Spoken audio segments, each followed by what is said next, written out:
Welcome, and thank you for joining us for today's DealerOn webinar, Texting Do's, Don'ts, and Compliance. My name is Eliana Raggio, and I'll be your moderator today. And today's webinar is being presented by DealerOn. For anyone who isn't familiar with DealerOn, we're an award-winning website development company and digital agency, best known for our amazing SEO, the best customer service, and the highest converting website designs in the industry, including the award-winning Chameleon responsive website platform. At NADA this year, we were awarded the Driving Sales Dealer Satisfaction Award for top-rated websites for an unprecedented 6th year in a row. We also took home the AWA Award for Best Websites, plus FCA announced that we're now an approved vendor. Woo! Big things are happening over here at DealerOn this year. We're still the only company in the industry that offers a money-back lead guarantee program. Do you want to know more? Yeah, you do. You can check us out at DealerOn.com. And by the way, I'm going to be emceeing the 3rd annual Women in Automotive Conference. This amazing event is July 9th through the 11th in Orlando, Florida. It's going to be focused on training and retaining women in our industry to improve their skills, advance their careers, and find the highest levels of success. So, do you sell to women? Do you work with women? Do you have somebody who's a woman who works for you? Yeah. Guess what? It's for all of you. It's for everyone, not just for women. So if you want to make your way down to Orlando in a couple weeks, I'd love to see you. To find out more about the Women in Automotive Conference, please visit womeninautomotive.com. Hope to see you there. We have a great show in store for you today. We're very pleased to have Scott Pechstein as our presenter today. Scott Pechstein is the Vice President of Sales at Auto Bytel, Inc., a publicly traded automotive media and marketing company that provides both dealers and OEMs with highly effective brand and product promotion opportunities. He is responsible for managing all sales for Auto Bytel's top-quality new and used car leads, as well as the company's full range of industry-leading marketing and mobile products. Scott also serves as the lead trainer for the popular Auto Bytel Dealer Insight series, leveraging his automotive e-commerce expertise to provide dealerships with best practices for increasing their sales, as well as other valuable information so dealers better understand Internet consumers and the ever-evolving digital marketplace. Additionally, he has presented informative data and sales insights at prominent industry conferences, including Driving Sales and NADA, and in various trade media outlets such as Automotive Digest, Auto Remarketing, and Auto Success magazines. Scott is a skilled presenter, a highly respected member of the automotive community, and he can be reached at scottp@autobytel.com. And by the way, Scott Pechstein is also going to be presenting at the upcoming Global Online Classified Summit next week. It's taking place at the Ritz-Carlton in Miami, June 21st to the 23rd. He's going to be presenting emerging technologies in automotive that engage, convert, and sell. Sounds awesome. To find out more about the Global Online Classified Summit and to get your tickets, please visit globalonlineclassifieds.net. Scott's also going to be presenting at the Internet Sales 20 group next month. It's going to be taking place at the Grand Hyatt in Philadelphia, July 10th through the 12th, where Scott's going to be presenting The Game is Won and Lost Online. And not to be outdone, DealerOn's very own Greg Gifford is also going to be there, presenting and providing major insights to the world of local SEO for dealers. It's going to be a great show. So to find out more about the IS20 group and to get your tickets, please visit internetsales20group.com. Now, during the presentation, if you have any questions, please use the question feature located on the corner of your screen to submit them. At the end of the presentation, we'll answer those questions of general interest. If we're unable to get to your question live, we're going to respond by email later today. And don't forget, a link to download a copy of this webinar recording is also going to be emailed to you later today for your reference. Feel free to share it with your friends and colleagues. And guess what? Our good friends over at Auto Bytel, they're going to be giving away an awesome prize today on the webinar. One lucky webinar attendee is going to receive, I can't even believe this, complimentary used car leads throughout the remainder of 2017 from Auto Bytel's revamped website, usedcars.com, along with an Auto Bytel swag bag. It's filled with all kinds of Auto Bytel awesomeness and even a Starbucks gift card. Now listen, you have to be on the live broadcast to win this, so you better stay tuned, and who knows, you might be the person winning this amazing prize today. Also, at the conclusion of this webinar, you're going to get a short survey. So fill it out, because we're always looking for quality feedback from our audience. And we want your opinion to be heard. And hey, do you tweet much? We hope you do. We'd love to see what you have to say about today's presentation, so please tag us in it. You can use hashtag DealerOnWebby. I'm at Eliana Raggio. You can also hit up Scott Pechstein at Auto Buy Tell. We look forward to seeing what you're saying. All right, everyone, let's get started. Let's learn all about the texting do's, the don'ts, and the compliance. Scott Pechstein, boy, you picked a great topic today. How are you, sir? I'm doing all right. I do have a disclaimer. I'm a little bit under the weather. I probably sound a little bit nasally, so I apologize in advance for an occasional cough. I may even blow my horn here, my nose a few times. So again, I do apologize, guys, but it's a gift that I get when I fly a few times a month. So I understand. Well, I think you sound great. And I know the audience is going to love to hear what you have to say about today's presentation. We were even getting questions before in the week before the webinar. This is big. People are really concerned about this compliance thing that has to do with texting, and texting is kind of new on the horizon. So thank you so much for bringing this to our attention, and I know you have a lot to get to. So without further ado, sir, what are the kinds of things we're going to be learning about today? Sure. I appreciate the very, very warm welcome there, Eliana. So texting, we were asked to speak about texting, I want to say it was 4 or 5 years ago now at NADA. And we went through a lot as far as before we took the stage. Before you get in NADA, they want to make sure that you're on the same page with their 22 lawyers. And, what we were saying back then is, hey, this is coming. It's coming, it's coming, it's coming. Texting is getting popular, and it's here. And we continue to get asked at the different shows to talk about it. We're one of the few in the industry that continue to discuss the rules and the regulations, specifically something that everybody will want to be familiar with by the end of this presentation are 4 letters, TCPA, Telephone Consumer Protection Act. It's brought to us by our friends at the FCC. TCPA brought us the Do Not Call list back in '91, and they've got some updates that we're going to go through that everybody, not only dealers, every business out there in America should be aware of. A little disclaimer, I'm not a lawyer, nor do I portray a lawyer on TV. Definitely check with your legal department when it comes to texting, when it comes to compliance. We're going to give you kind of a 10,000-foot view. I do not drill down to state laws. There are some state laws. I'm only going to be talking about the federal laws and the up-to-date federal laws that we see and that we follow. So with no further ado, here are the objectives for today, Eliana and audience. I'm going to start out with some compelling information. If I can do a halfway decent job of presenting this information to you guys, I should get everybody on the phone, everybody online excited about text. Again, when I first started giving this presentation 4 or 5 years ago, the majority of the room, that was my goal, to get them excited about text. Today, a lot of you are texting, so the second bullet point is, if you are already texting, again, I'm going to reassure you that it's the right thing to do, and it's the right way to grow your business and your service department. But how do you do it correctly? In one word, are you compliant? So we're going to go through some examples, and we'll open up for Q&A because typically there's a lot of questions when it comes to compliance. In the middle of the presentation, we're going to get into utilizing text to engage with visitors on your dealership website. It is a great way to hook consumers. When they're on our website, it's a great way to hook consumers as they're driving past our website. Your website can easily be turned into a lead generating beast, especially your mobile site, because a lot of dealers don't have a lot of call to actions on their mobile site. It's clean, it's crisp, but it's small, and it's not too busy. So we're going to go ahead and tell you an easy way to get more leads from the traffic you're already receiving. And then we'll talk about the giveaway, and then we'll go to Q&A. How's that sound, Eliana? I think it sounds great. Where do we get started? All right, we get started with one of my favorite slides, and that is this slide.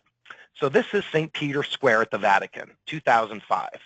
And this is like Where's Waldo? You remember Where's Waldo? Who can find that one cell phone in the entire picture? I see it. There it is, right? There it is. What do we call those? We call those flip phones, right? I think it was called the Razor flip phone. It's crazy, but in 2003, 2004, 2005, there was texting. Nobody was doing it because if you remember, just to spell the word cat on a Razor flip phone, you'd have to hit the one button once. I think you'd have to hit the one, or maybe it's the 2 button. You'd have to hit it once. Yeah. Then you'd have to hit it 3 times for the letter C, and then you'd have to hit 7 3 times. And, it was a bit cumbersome, but texting was out. This is a slide that I used to show dealers and folks where texting is going. Ladies and gentlemen, this is where texting has already gone. I mean, take a look. Just 8 years later, that exact same camera angle at St. Peter's Square at the Vatican when the Pope was speaking, just take a look at that. And, oh my gosh. on all those mobile devices, the primary means of communication isn't phone. I know we still call them phones, but we're not making phone calls on those little guys. We're sending text and we're receiving text. So we're going to get into that here in a second as far as volume. But it's a slide that I've showed now for the past few years. It kind of lets us know, again, where we've already gone. So the old saying, get them on the phone. You know, we've got a lot of dealer trainer friends in the industry, and the old saying is, get them on the phone. Well, it's getting harder to do. I mean, take a look at this graph.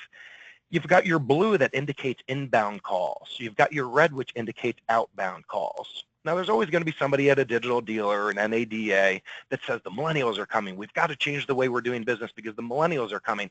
You know, to their point, the millennials are only receiving roughly 2 phone calls a day. You know, many other phone calls are going to voicemail, but they're actually picking up about 2 calls a day, and they're sending 3 to 4 a day. This is a monthly, so you can just divide by 30. But forget about the millennials for a second. Look at the baby boomers. Look at Gen X. Look at Gen Y. Look at my mother in Fort Lauderdale, who turns 77 this year, this September. She's 55 plus. She is taking less than 2 phone calls a day, and our BDCs and our internet departments are trying so hard to be 1 or 2 of those 2 phone calls my mom's going to pick up. Let's face it, Eliana, when I need my mother, I don't email her. I don't call her. I text her. Wait and I a get minute. text You right back. text your mom? I text my mom. I You don't know text why your I'm parents too. surprised. Come on. I don't know why I'm surprised. I'm just going to let you know, my mother is also a texter. Like, serious. My birthday was a couple days ago. You know that, right? She didn't even call me on my birthday. She texted me. I'm sad to say, but I wish I was kidding, but I'm not. She is a serious texter. Everyone else called me, but my own mother, no, she texted me. But whether it's our parents or loved ones or friends or colleagues, how many times have you called somebody, you get the voicemail, or you get sent to voicemail after a ring or 2, and then you get a text right back, hey, what's up? Can't talk, but I can text. Oh yeah, if I don't get them, I'll hang up. I won't even leave the voicemail, and then I'll just text them, and I'll get an answer. Yeah. So again, you know, as far as call count, the old saying, get them on the phone. I've asked a couple industry well-known trainers what their connection rate is at their stores. The number I keep hearing is around 13, 14, 15%. Some dealers less, some dealers more. But again, 1 out of 5, 1 out of 6, 1 out of 7 phone calls are actually going through, and the rest we're just dialing. Now, in retrospect, look at text. Remember that same 3 to 4 phone calls that folks are making, the same 2 to 3 phone calls folks are receiving? Take a look at your millennials. They are sending roughly 60 texts per day. Remember, they're only taking 2 to 3 phone calls. I went ahead and did the math for everybody. It's a 1 to 21 relationship. For every 1 phone call a millennial makes or takes, they're sending or receiving 21 texts. Wow. And again, let's not just focus on the millennial. I know millennials are coming. I know they're going to take over our business, but my mother, she's still buying cars, you know, later in her years in life. I'm not a millennial. I will continue to buy cars. So it's good that we focus on the millennials, but look at the baby boomers. It's a 7 to 1 relationship or a 5 to 1 relationship. And then again, even my mother has a 3x propensity to send or receive a text than she is to make or take a phone call. So, you know, it's pretty crazy for most of us. We're still relying solely on the phone to reach folks. Now, of course, there's email as well. And I would never give anybody the advice, hey, you know, fire your call center, you know, stop making calls and start emailing and texting. Continue to make those calls. But above and beyond, you've got to look at the emerging avenue to communicate, which is text. It's really emerged. It's not emerging. So again, there are the stats. Text adoption's growing. I do need a volunteer. Eliana, since you're live, I'm going to ask you. This isn't rehearsed, so I hope it doesn't blow up in my face. If I had to guess, even though you're on a webinar, you probably have your cell phone right next to you, right? I do. Okay, so keep that handy. Last time you checked, how many unread emails do you have? Whether it's your Yahoo, your AOL. I don't think anybody's on AOL anymore. 1 second. Hold on. Unread, so you haven't even looked at. 90? 90 unread emails. Okay, so if somebody were to send you an email right now, hey, Eliana, you're not coming across clear, turn up your volume, this, that, and the other, the odds of your seeing that email in the next hour are slim to none. Now, how Well, many unread? I don't check my email while I'm broadcasting. You don't check? Okay, well, that makes sense. I don't answer If you phone were to calls receive, either. No, yeah. if you were to receive a text in the next 5 minutes, would you receive it? And I guess I'll get the answer to that question. How many, if you could share with the class, how many unread texts do you have right now? None. Okay, that's the point. Thank you for participating. That didn't blow up in my face. So 98% of text messages are read versus 22% of emails. Oh, and if somebody did text me during the show, I probably would at least see it. I don't know if I would respond, but I would at least see it. You know, I would. No matter who's, whether it's an ex-wife, an ex-husband, somebody Well, we want to see. what If if it's my somebody boss texts trying to you, tell me something? You know, so I mean, of course I would check it. You know. even though I'm presenting right now, I hate to tell anybody I'm multitasking, but if I get a text, I had a little situation in my house this morning where I'm kind of on eggshells right now. I'm waiting for updates. I will probably continue to talk and read the text at the same time. But to your point, Eliana, I'm not going to start diving into emails Right. and start reading emails over the next 45 minutes. So I think the point there is made. There's a character limit on text. I don't know if anybody on this webinar has ever tried to break up via text, but it's kind of cool. Not that I've done it, but there's a character limit. There's a different psychology when we're texting versus emailing, right? If you broke up with your significant other 30, 40 years ago, you did nothing less than write a 2-page Dear John letter, right? Then email came out, and we started writing these long emails. Now with the text, hey, Patty, it's me, it's not you, we're through, keep the cat, right? I mean, it's just, there's this psychology that we get straight to the point on text. And why I'm saying this is, with a business, if somebody's looking at a $92,000 Escalade, they have a tendency to get straight to the point versus kind of beating around the bush from a dealer standpoint and a consumer standpoint. So they're quick to the point conversations. They're consultative. It's great how you pick up right where you left off, whether a day goes by, and a month goes by, or a year goes by. You've got the ability with text to respond to the consumers right when they're on the lot. We're going to get into this in about 2 slides. It's called showrooming, and this is a big deal. A lot of consumers are doing it. Again, we're going to get back to that, but I did want to mention it.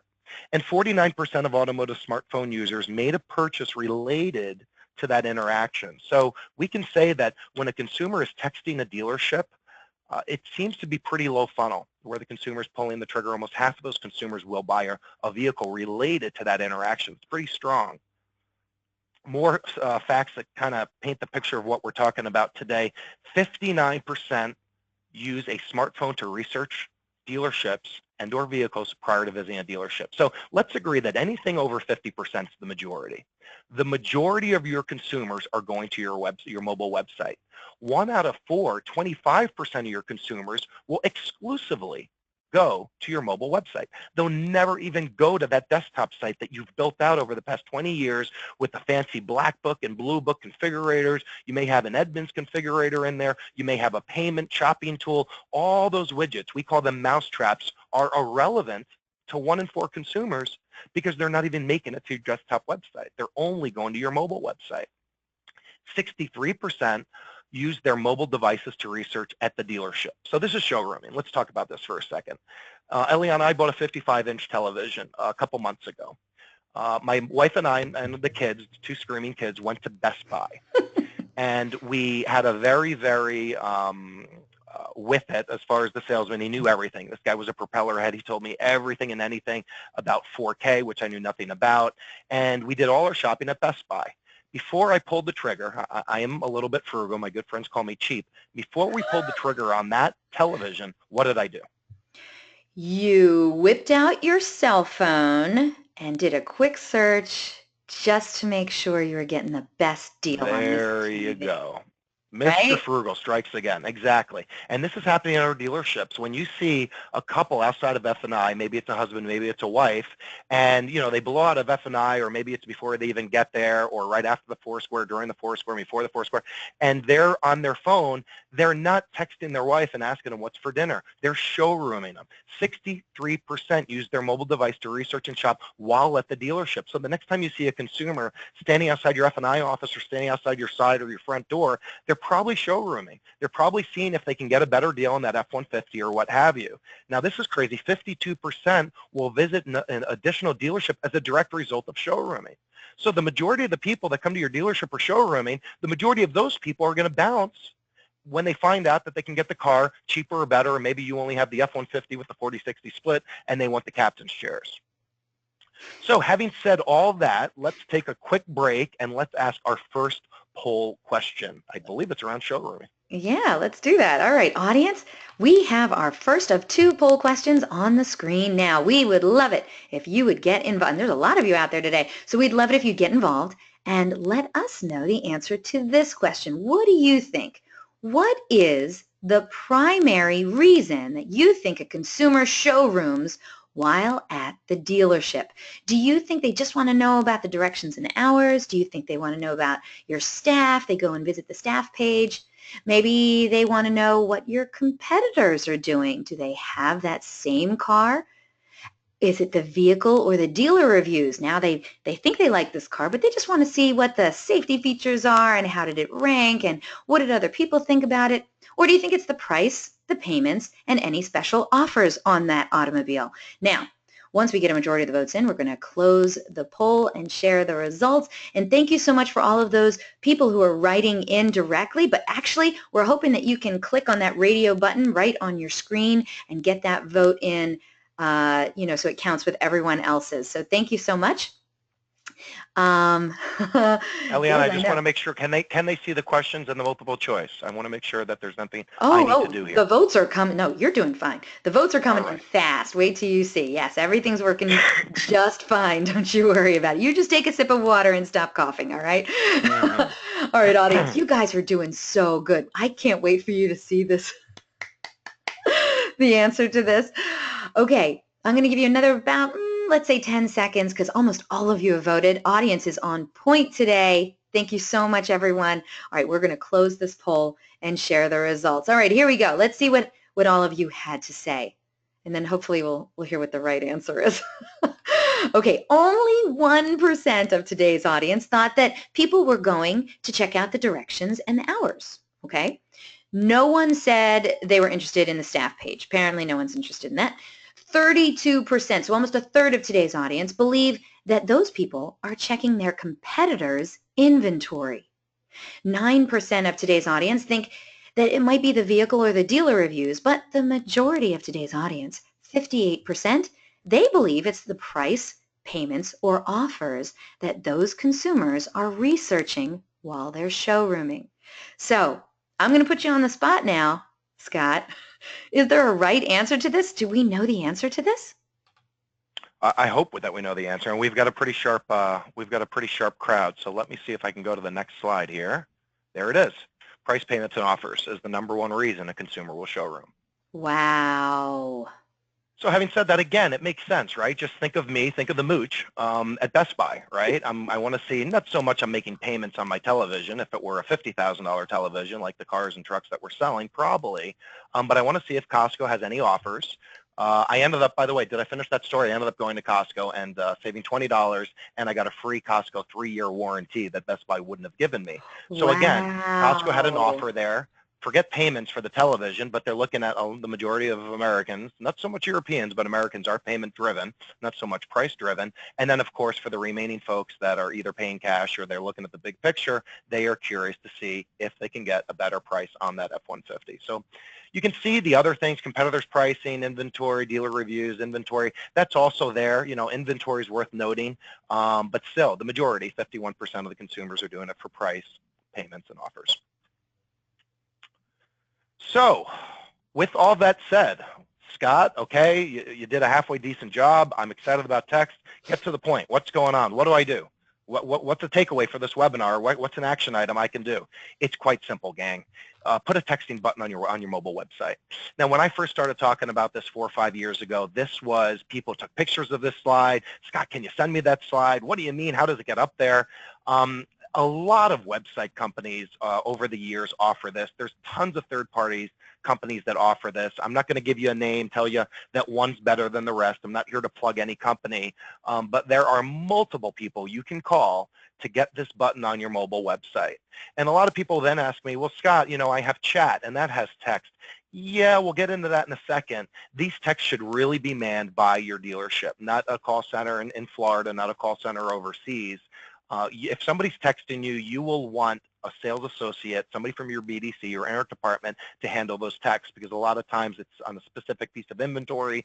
If they are calling on availability, you'd want to basically say, hey, give me literally 30 seconds, let me poke my eyes outside and see if that car's still available, versus getting them back to them in a half hour or what have you. Because again, you got to remember, a lot of these consumers are showrooming and you don't have that much time to get back to them. So again, an orange prominent button.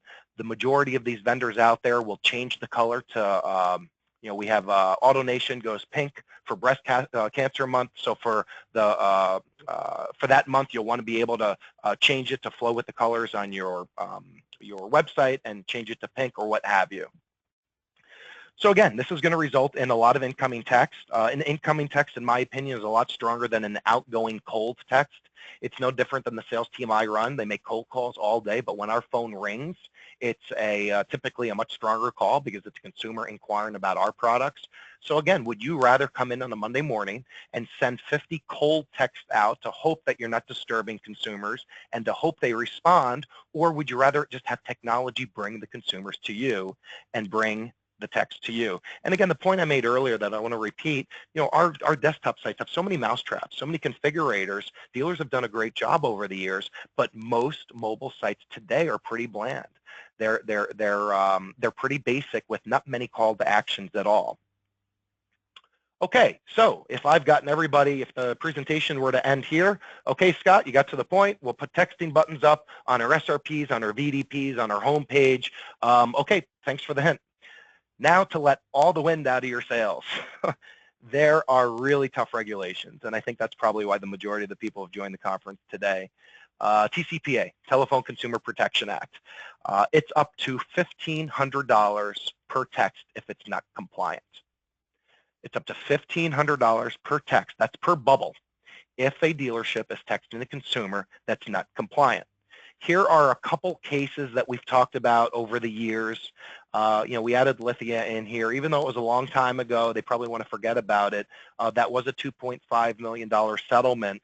Since then, you could barely keep up. I actually looked at some notes this morning. I didn't add these to the deck, but not too long ago, the Lakers got sued. And the Lakers, the Los Angeles Lakers, it's crazy. They basically said, hey, Laker fans, text in your favorite song.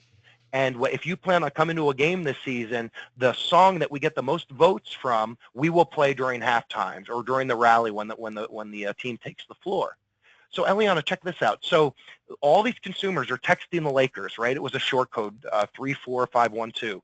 Right. And all the Lakers did was respond back to the text and said, thank you, comma, we've received your song. Good luck. All they did was respond back to say, thank you, we've received your text, and they got sued, and they settled for multi-million dollars. Come on. It's crazy. Here's another one that's relatively new, Walgreens. So check this out. Walgreens had a settlement. It was in the courts for two and a half years, $11 million. And here's why they got sued.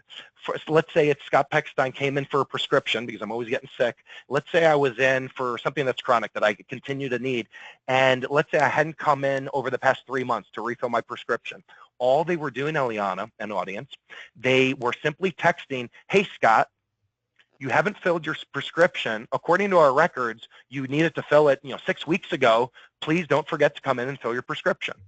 You could almost argue that it's like a health risk. It's almost a borderline emergency, right? They're reminding me, hey, it's prescription time. They got sued, $11 million class action suit. Wow. So, these two examples I chose, and I had to dig these up because these are, it's not the Lakers or Walgreens trying to sell you stuff. Hey, come to our sale. We're having a tent sale. I mean, it's pretty crazy that some professional plaintiff out there put these cases together. And the fact that it went for $11 million for Walgreens, excuse me, I don't have a number on the Los Angeles Lakers. If anybody could find it, I'd love to. I've been searching and searching and searching. All I know is a multi-million-dollar settlement. But this now TCPA lawsuits, gang, it's the second most common type of lawsuits in the federal court today. That stat, I didn't have that stat a year ago. It's now become the second most common type of lawsuit in the federal court today. The first is debt settlement cases, in case anybody was interested. Those still are, these debt settlement, Bank of America, Wells Fargo, whoever you are, when they're calling, and somebody's on the do not call list, there's all kind of restrictions. That's a whole other webinar in itself.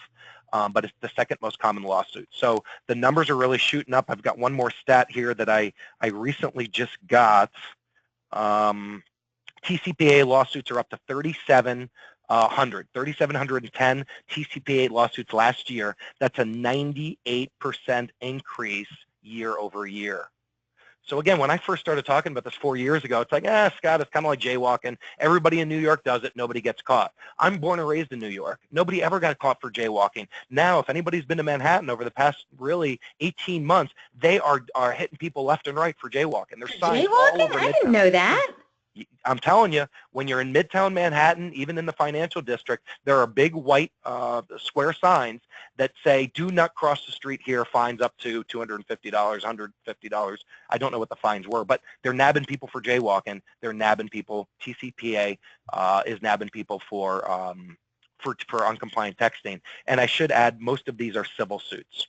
So I always get the majority of the questions, and we typically get hung up on this slide for a few minutes. Let me proactively take 2 questions. One question I always get, Scott. I get it. However, we're a small-town dealer. We're in Iowa. The people that we sell to are typically second, third, fourth generation consumers. These are consumers that have bought F-150s from us for the past 20 years and will continue to do so.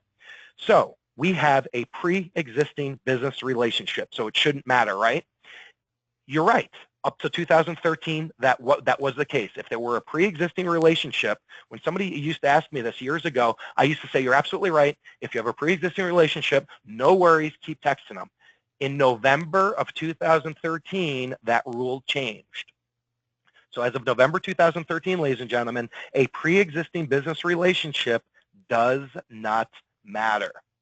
You get one angry customer or even one angry family member. We've seen this before with family members arguing over money. If somebody wants that early retirement and they want to move down to Cancun or wherever their dream retirement is, it is very simple to throw together a class action suit. So be careful. Now, the other question I always get is, okay, Scott, I get it, pre-existing relationship. However, what if they text me first? What if they text me first? All I'm doing is responding. Think of the Lakers, gang.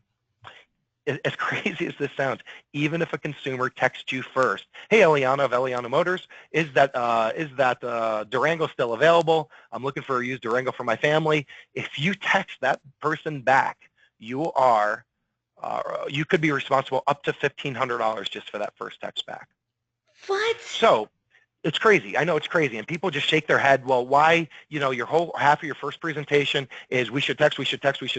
Scott, if you're going to tell me those 2 rules you've checked with websites and TCPA, and that's in fact the case, why should I even bother texting? Well, there is a good reason to text, and it's not that difficult to be compliant. So usually this is where I tell a quick story because people relate best to stories.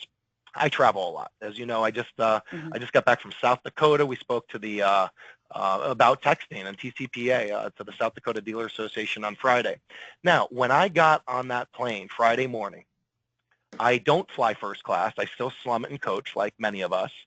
And I walk up to that kiosk. Everybody can relate to this story, except the folks that fly first class. You probably have no idea what I'm talking about. But those who fly coach still deal with a kiosk at the airport. I go up to that kiosk. The first question that kiosk asks me, American Airlines, identify yourself. Scan your license or put your credit card in. So you do that. Then they ask you a question, hey, do you want to spend $18 to get to the front of the line, the security line? No. Do you want to get bumped for $300? Nope. Do you want to spend $69 for 250 American Airline points? Nope. The last question they're going to ask me, Mr. Pechstein, should your American flight be delayed, canceled, or should there be a gate change? How would you like us to communicate with you? Email? No. Phone? No. Text. Most of us choose the text option. So for all of you guys who are shaking your heads at home or in the dealership, yes, Scott, okay, what are you getting at? Well, what's the very next thing that happens after you put in your cell phone number? You hit submit, and then all of a sudden your butt starts vibrating. You're like, who's texting me right now? It's 6 in the morning. I'm getting on a flight. It's American Airlines. Now here you are. You just told American Airlines on the kiosk that it's okay to text you. You just even put in your phone number. Now they're sending you what's called an opt-in. They're sending you an opt-in. And if you don't respond to that opt-in with a Y or a yes, American Airlines will not send you text regarding that flight.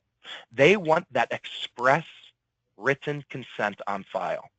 So the reason I tell this story is American Airlines does it right. They get that opt-in.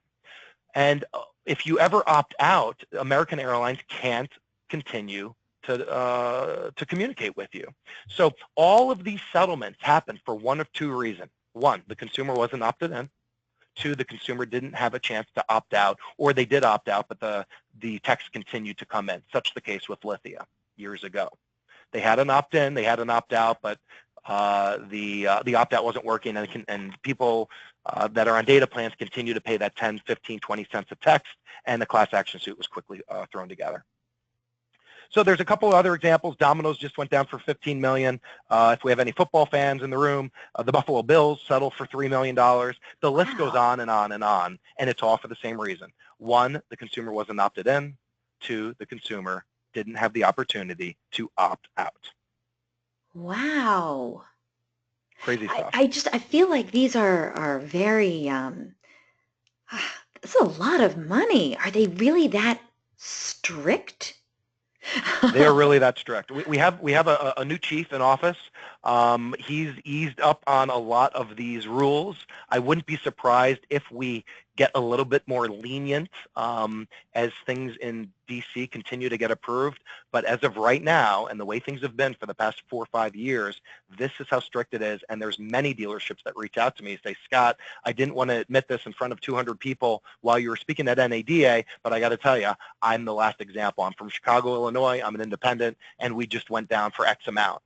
And you know, it's become quite popular, unfortunately. Now, you know how the courts work. You have a slip and fall on the sidewalk, Eliana, and you take, you know, well, let's stick with Walgreens. Walgreens to court.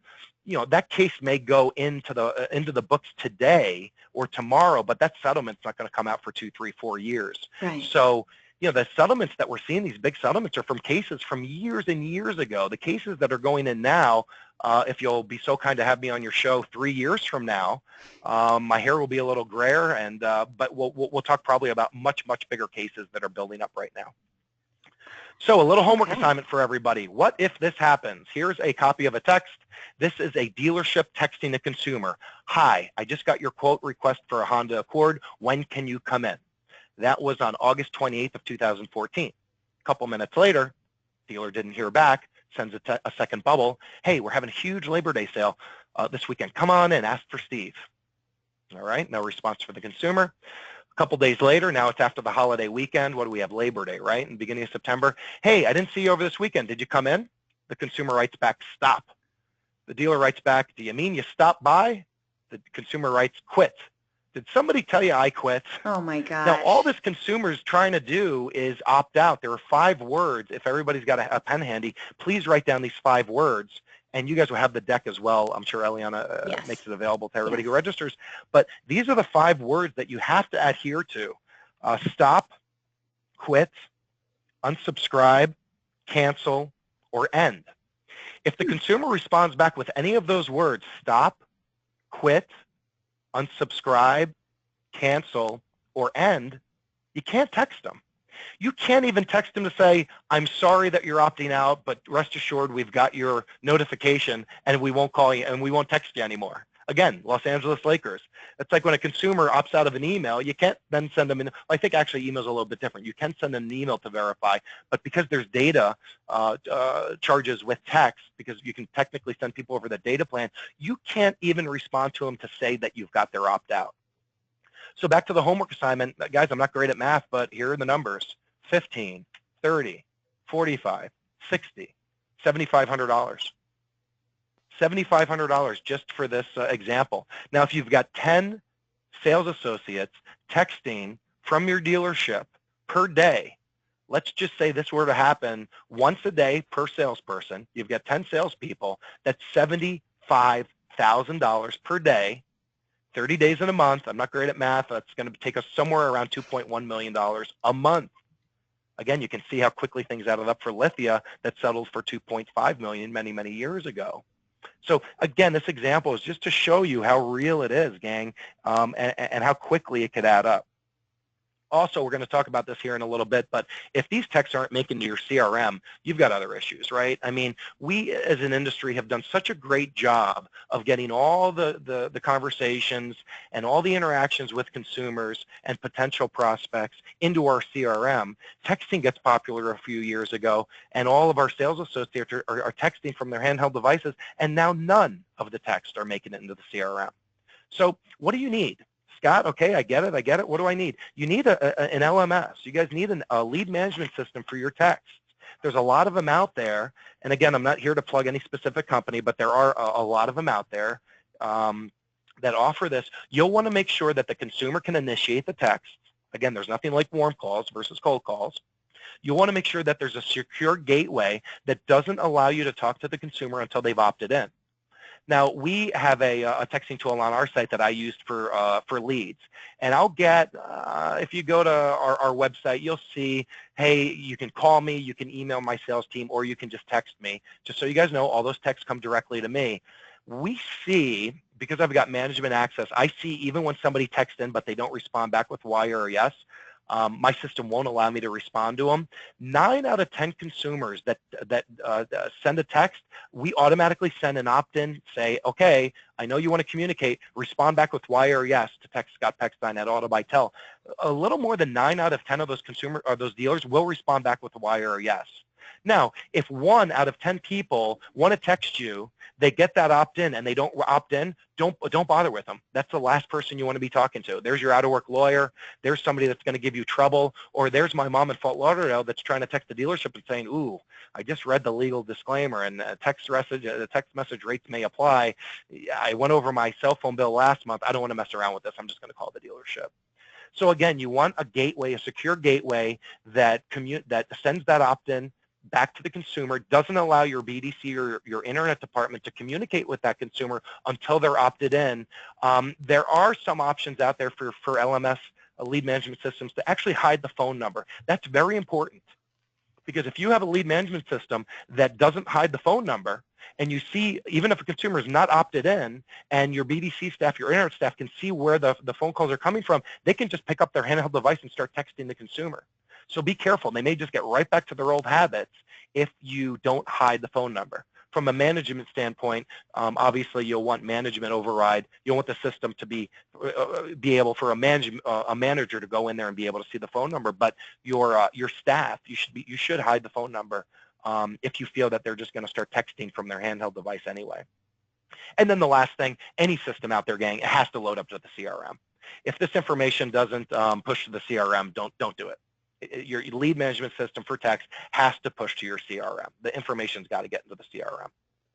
So to recap for sales, if you do what we talked about, you set up these texting buttons and you set up an LMS that's compliant and that adheres to those 5 words when a consumer opts out, and that ensures, like American Airlines, that before you communicate with consumers that they're opted in, you'll communicate more effectively. Text can improve conversions and conversations with your dealership, and you'll be able to hook consumers as they're showrooming. Because let's face it, again, when the consumer's showrooming at your competitor's lot, you don't have that much time to get back to them. It is time for me to take a drink of water. It's time for another poll question, Eliana. You're doing great. Thank you so much, Scott. All right, second poll question is on the screen now. You guys did so good on the first poll question. I'm expecting equal or better results on this last poll question. All right, we want you to finish this sentence for us. When texting a consumer for service, as far as rules and regulations go, it is, let's see which one is the one you think is the right answer. Please select one of these. Much less risky because it's not sales related. Always compliant during the time you have their vehicle. Much easier to get opt-in when the consumer is right there in front of you. None of the above or all of the above.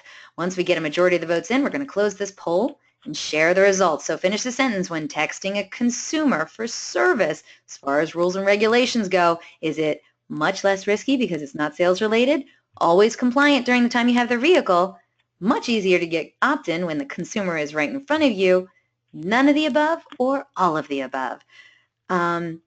Real quick, Mario wrote in, what were the 5 words that we need to know? Stop, quit, unsubscribe, and, hey Scott, what was And that the last one? and the last one was cancel. Cancel. There you go. And I don't think, I apologize, everybody, that is not in my deck. I just spoke to those. So I think I said earlier, hey, if you need those words, they'll be in the deck. They actually won't. So I'll just repeat them one more time.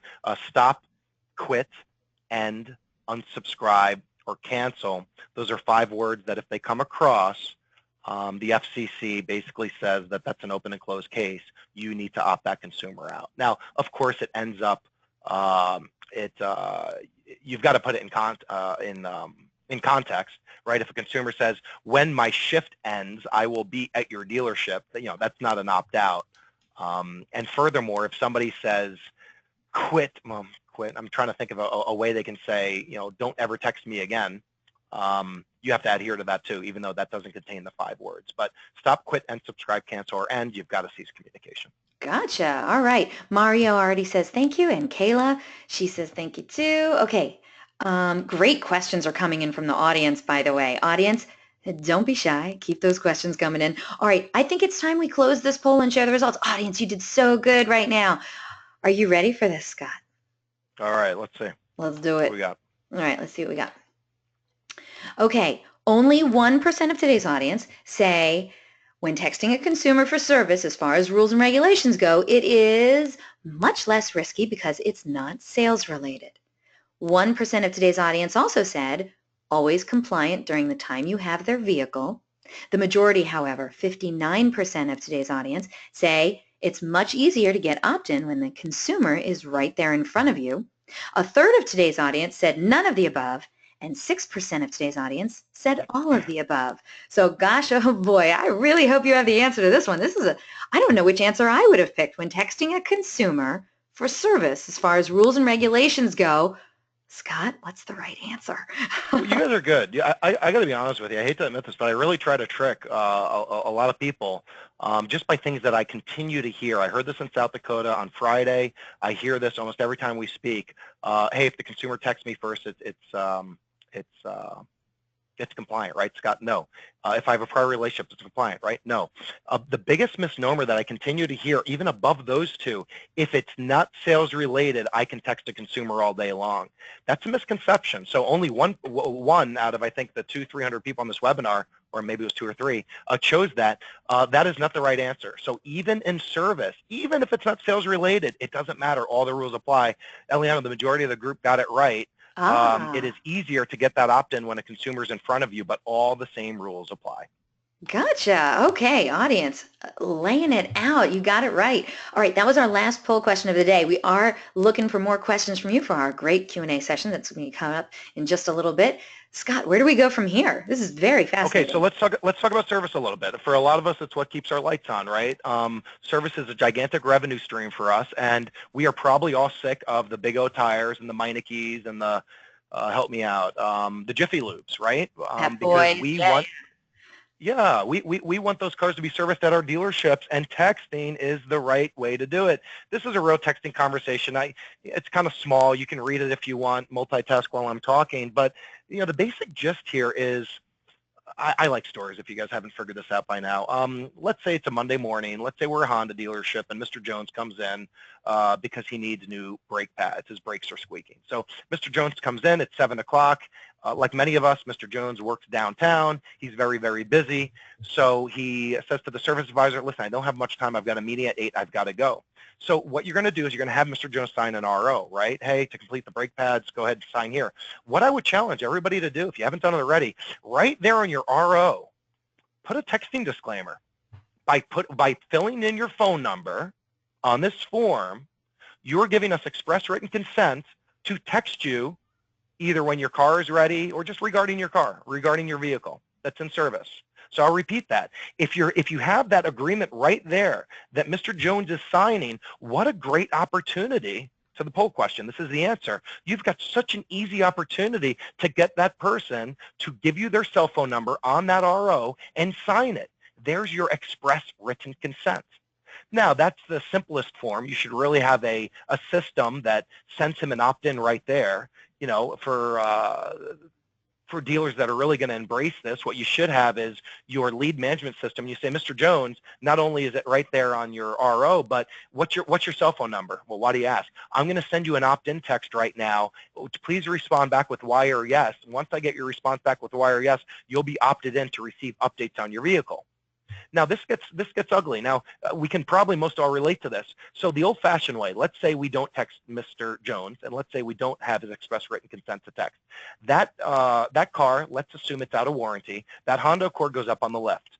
About 45 minutes later, sure enough, the brakes are shot, but also the rotors are shot. Right? And then while the car's up on the lift, we see some fluid leaking out of the middle of the car. That fluid's coming from the brake lines. Mr. Jones has leaky brake lines. So many of our service advisors are trying to call Mr. Jones, but he told us straight out, hey, I got a meeting at 8 o'clock. You're not going to get a hold of me. So you call him at 8:45. You leave a message. You call him back at 10. You leave a message. The car's still up on the lift. It's costing you money. It's costing you time. Finally, at 4 o'clock, Mr. Jones finally gets to his voicemail. He calls the dealership back. Hey, is my car ready? Mr. Jones, we've been trying you all day. You need new brake pads, but we also need permission to get those rotors on. We want to order the rotors, and also you've got leaky brake lines, but we haven't touched them because we haven't been able to get in touch with you. Now, Mr. Jones is pissed, for lack of a better term, right? I need that car. It's 4 o'clock. It's the same gimmick with you car salesmen, or with you dealerships. I come in for one thing, and you try to upsell me on all these other things. I came in for a $300 brake job, and now I'm looking at $1,100. And he's upset. Now, think about if you had a texting relationship, Mr. Jones. You could have handled that so much differently, but still got the same point across. Hey, Mr. Jones, I know you're in a meeting, or I'm just texting you. This is a picture of your brake pad. This is a picture of a new brake pad. As you can see, you need new brake pads. But I also wanted to send you a picture of what your rotors look like. You see that worn, those marks in your rotors? That rotor needs to be replaced. Compare it to this new smooth rotor. And you see this video? I took a 4, 5, 6 seconds of streaming video. You see that black stuff leaking from those lines? Those are your brake lines, and you're losing brake fluid. Do we have your permission to work on those? Mr. Jones, in the smack middle of that meeting, could simply respond back, wow, that's pretty compelling. Doesn't sound like you're upselling me. Yes, go ahead. And he responds back with a text telling you to move forward with the work. Completely night and day how you handle Mr. Jones, but texting really allows you to improve your satisfaction, your customer satisfaction. It helps you communicate a lot quicker and move cars through your service bays a lot shorter. And think about it too, if you are on a texting relationship with Mr. Jones, when Mr. Jones wants to do that aftermarket exhaust, when Mr. Jones needs an oil change, he's on a texting relationship with your service advisors. So there's a 62% chance that the consumer service would influence future purchases. So not only may he come back and service his car at your Honda dealership, but he may just come back to buy another vehicle there as well due to the relationship. So really quickly, I want to go to the questions because I'm sure we've got a lot of them. We've been talking about mobile devices this entire time, gang. Don't forget about your PC. Your desktop, a lot of consumers are still going to your desktop. So basically everything that we've talked about, it's relevant for your desktop as well. Even if a consumer's on your desktop, the majority, Eliana just proved she's got her cell phone next to her. I've got my cell phone next to me. I would challenge all the people on this webinar who doesn't have their cell phone right next to them right now while they're watching this presentation on their desktop. So have that text us button on your desktop as well. When somebody's shopping for a $40,000, $50,000, $60,000 car during work hours, they don't want to pick up the phone and talk to you because quite frankly, their boss is going to walk past their cube and they're going to get in trouble for shopping for a car during work hours, but you know what? They'll text you all day long. Now, I wanted to point out chat. You'll see chat over to the right. There's nothing wrong with chat. Some people like to poo-poo chat. There's no problems with chat. I think chat is great.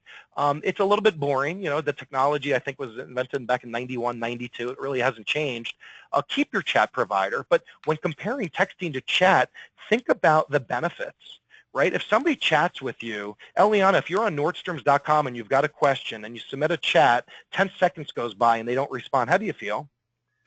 Like they don't care about my business. Yeah, like they don't care about your business. How about 20 seconds goes by? Now how do you feel? I would probably hang up.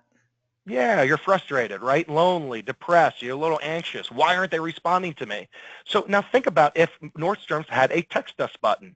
If you were to text myself or Eliana, hey, Scott, your presentation was okay, but I still have a question or I disagree with this. If I don't text you back within 10, 15 seconds, you don't take it personal, right?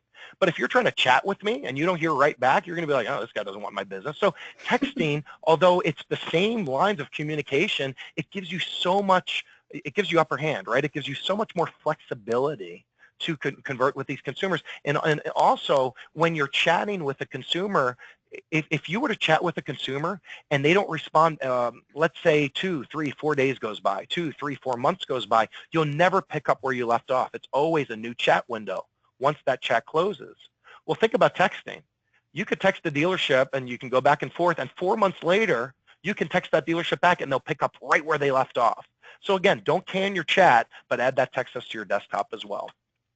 Really quick, guys, text message marketing. It's not really big in automotive. It's huge in real estate. It's really big in Europe.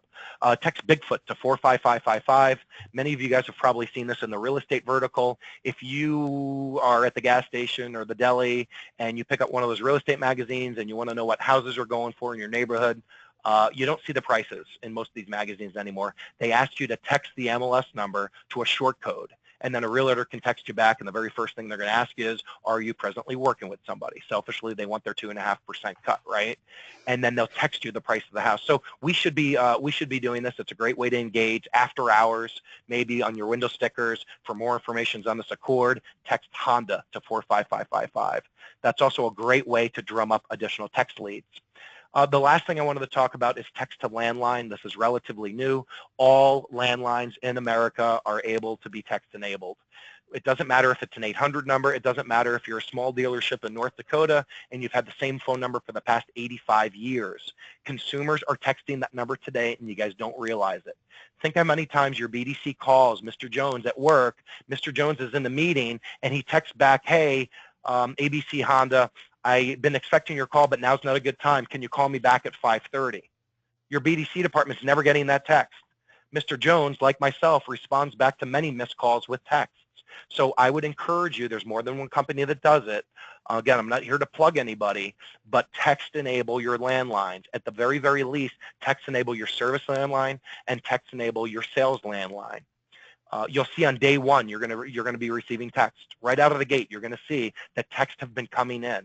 And consumers are getting a bad experience because they're not hearing back from you because they're just assuming that the phone number is text enabled. I can't tell you how many times I receive a call, I send a text back, and it falls on deaf ears because stupid me doesn't realize that it's not somebody from a cell phone calling me. And then Wait, once you guys go ahead, shoot. I'm sorry, I have a, wait.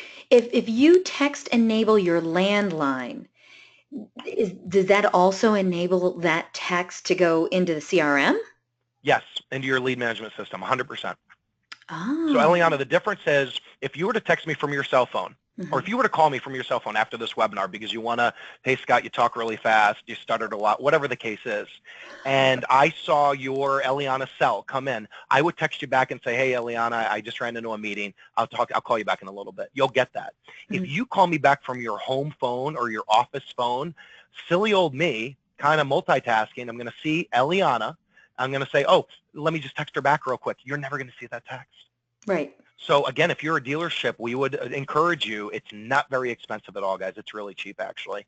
Text enable your landlines. You can text enable all of them, but I would just say start out with the ones that you make the majority of your phone calls with, such as your main number. And then furthermore, now what you can do is you can change your marketing. You know, you're on the East Coast, Eliana. Let's say Eliana Motors. So you're an independent. All those billboards you have up and down I-95 where it says call us today, all you have to do is tell your advertiser, hey, can you write in or text us? You'll see a little image there on the screen. I do. I On see all it. your, yeah, it's really cool. It's really easy to do on all your radio, on all your traditional media where it says, call us today, you know, home of the lifetime warranty, home of 0.9%, you know, call or text us today. Change it on in your magazines, and your radio, on your TV, and your billboards. And it's such an easy tweak. All you have to do is where it says call 888-588-2149, just call or text us. Call your website provider, call DealerOn and say, hey, can you just write in where it says call us today, or text us. And again, you'll see incremental volume coming in.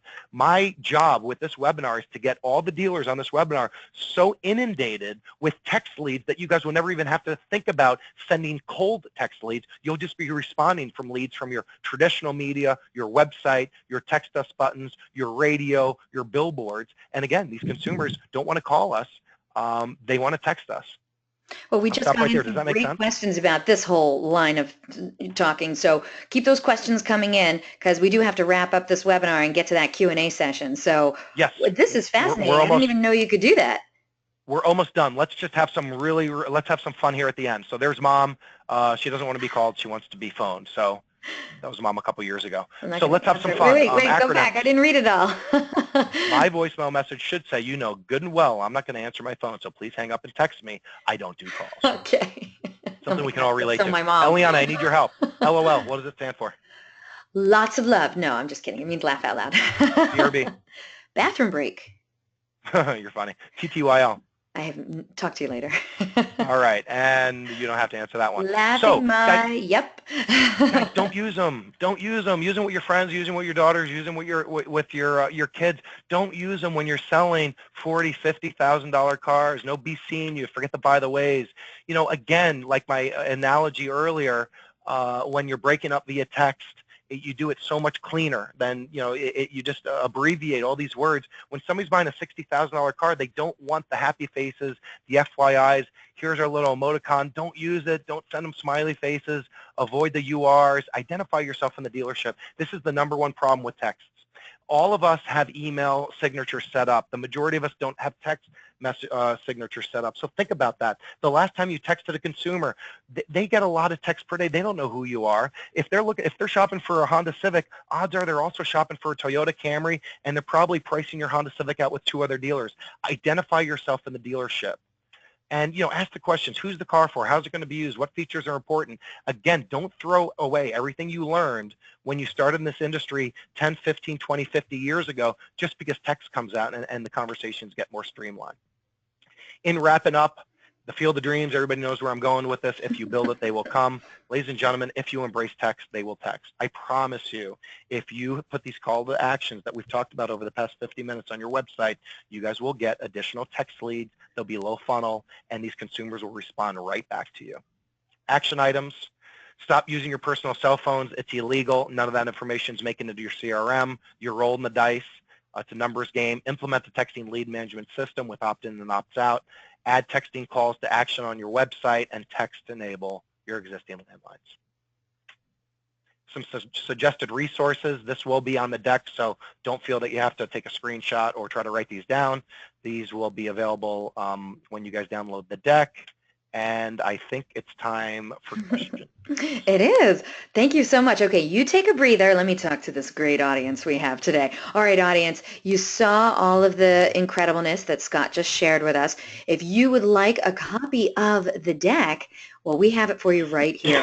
All you have to do is open up the handouts section of your GoToWebinar interface. So look at that GoToWebinar interface. Look for the word handouts. It's probably more closer to the bottom. There's a little triangle next to where it says handouts. Click on that, it'll open up, and in there will be that one beautiful handout ready to be downloaded. You can have until the end of this broadcast to download that handout, but I think you should probably download it right now, okay? If you have any problems downloading it, you can always email me directly at eliana@dealeron.com, and I'll get that handout to you directly, but it is available to you right now until the end of this broadcast. Now, we're going to be getting to the Q&A session in just a moment, so if you haven't gotten your question in yet, now is the perfect time to do it. And before we get to that, though, we got some fun to take care of, don't we, Scott? We do. We've got some leads that we want to give away, and a nice little gift basket. That's right. You can turn on your webcam now if you'd like. I don't know if you want to, but you're more than welcome to. I have mine on. And let's see if we can get ourselves a winner today. It's that time. If you missed it at the beginning of the webinar, well, I announced that our good friends over at Auto Vitel, ooh, they got a sweet, sweet prize for you today. They're going to be giving away Oh, okay, I can't even believe this. You might have to explain this to me a little bit. One lucky webinar attendee is going to receive complimentary used car leads through the remainder of 2017 from AutoBytel's revamped website, usedcars.com, which, by the way, great URL. Oh my gosh, I think we all wish we had that. And then you're also going to win an AutoBytel swag bag. It's filled with all kinds of awesomeness, including a Starbucks gift card. So, Scott, what does somebody have to do to get these used car leads from Autobot? This is great. How many leads are we talking? Does it matter? I mean, Well, I don't know. I mean, if the dealer has 400 used cars, you're probably going to get a lot more than an independent maybe that wins the prize that has only 40 or 50, and then obviously it comes down to prices. But just a little bit about it. Usedcars.com came over with an acquisition when we acquired Dealix a few years ago. The site was underutilized, so we revamped it. So we've got a brand new site. If you guys want to check it out, it's usedcars.com. And candidly, with the audience, we want to make it relevant. And the way to make a website relevant is by getting content on the website, and we want your used car inventory. So selfishly, again, I would love to get your dealers' inventory. We're kind of taking the Car Gurus approach. okay. Car Gurus went out when they first started. The difference is they went out and they scraped the inventory to get it, and a lot of you guys didn't know it, and then they just start sending you leads. Our approach is we'd like to ask you for your inventory, and if you're willing to send us the inventory, we will gladly send you free leads. And again, you're thinking, what's the catch? Selfishly and candidly, we need your inventory to build the relevance. So from an SEO standpoint, more people come to it, and we'd love to start charging you for these leads, but we're probably not looking until probably mid-2018. If I'm wrong, it might be Q1 or Q2 of 2018, and then we're going to call you and we're going to try to sell you on it. You know, hey, have you sold cars from the free leads that we've been giving you? Yes, Scott, we have. Okay, well, then do you want to sign on? Hopefully the product will sell itself by that point. It still sounds really, really cool. This is a great prize. All right. Thank you so much. All right. All you have to do, audience, is be the first person to answer correctly our giveaway question. Now, of course, you know I love you other vendors. I'm a vendor, right? But as you can probably tell, this prize is intended for dealership personnel only. So we're going to ask you to kindly sit this one out, and let's see if we can't award this cool prize to a very deserving dealership. All right, everyone, get to your keyboards and get ready. First one to answer this question correctly is going to be winning this super cool prize. Here we go. Good luck, everyone. What are the two most common mistakes business have made when texting, which have ended up in class action settlements over the past few years? We're looking for two answers, so if you only wrote one, that's not good enough. I need two answers. Oh, somebody did get it. Oh. Somebody got it already. Oh my gosh. Yeah, there's a ton of people who got it. I was gonna ask the question a couple different ways to hint, but no. Are you kidding? Okay. There we go. Trevor White, you're the first person who had the right answer. He says not giving an opt-in or opt-out. That's it. Trevor White, you are today's DealerOn webinar prize winner. Oh, Trevor White, I'm writing your name down. So, Mr. White, you get a cool gift bag. You get all kind of AutoBytel paraphernalia. There's some cool things in there, and I hope you drink coffee because there's a card. For the folks that got it right or the folks that were interested in the used car, I'll make this offer. Eliana, we didn't talk about this, but if you are interested in getting your used car inventory up for free and getting free leads through the end of the year, send me an email. Send me an email, and if you've got over 30, 40 cars, it's worth our time. We will sign you on. Guys, there's absolutely no cost. And I don't think this is a pitch because I'm not trying to sell anything, right?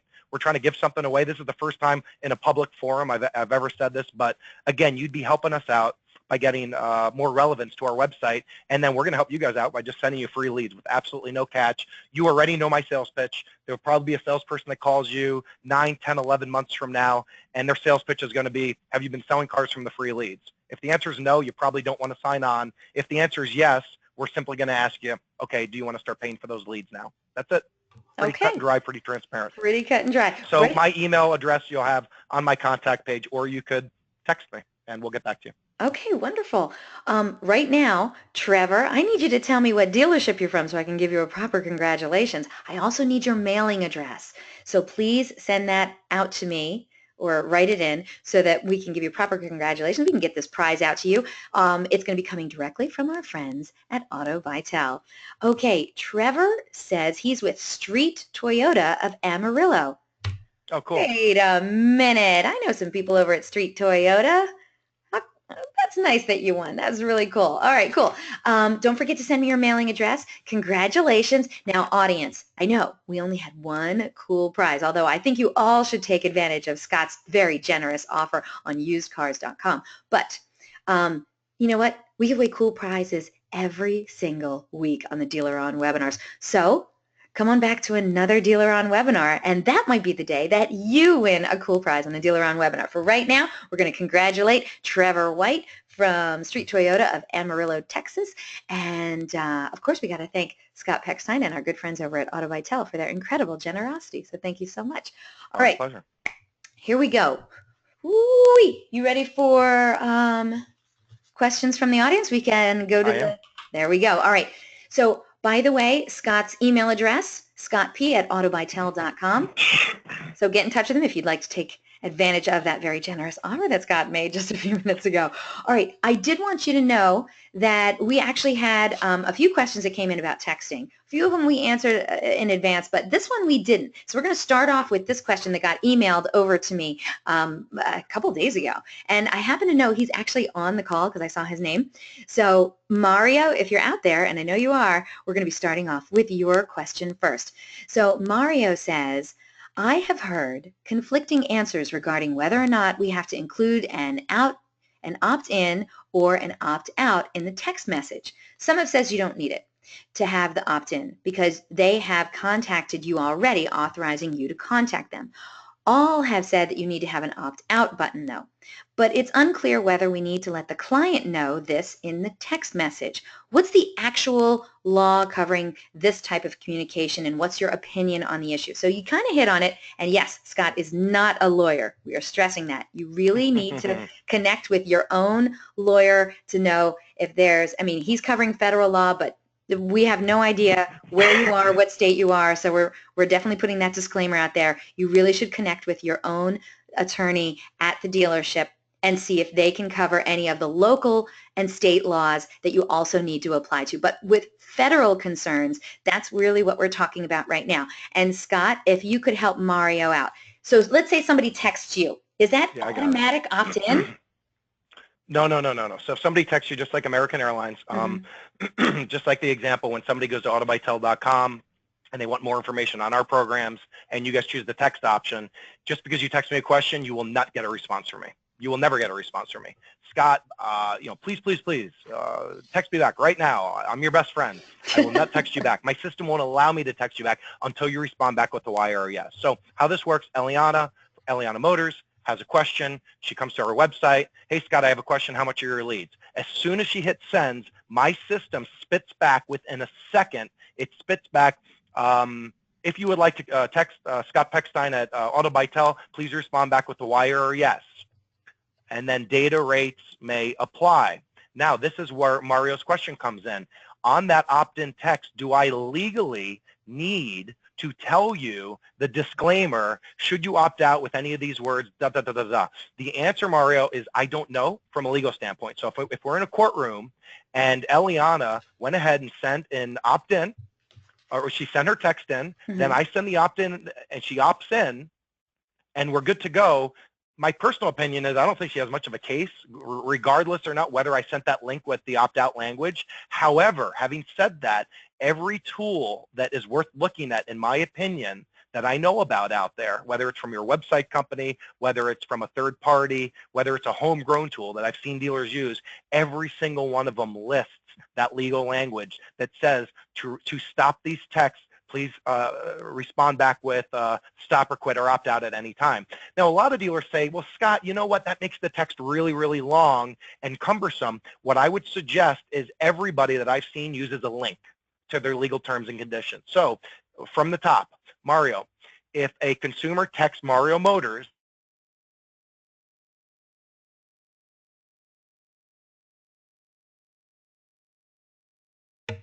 Scott, we lost you. Can you hear me? I don't know. Can you talk? Because I'm not hearing you. No, no. You were doing so good, and then all of a sudden we Can you lost your hear me audio. now? There you are. Yes. You can hear me now. Yes. I know. What is going Allison on? just wrote in, you should text us. No, Allison, no, no, no. That's funny. Hold on a second. I got to turn my volume up. Okay. Hold on.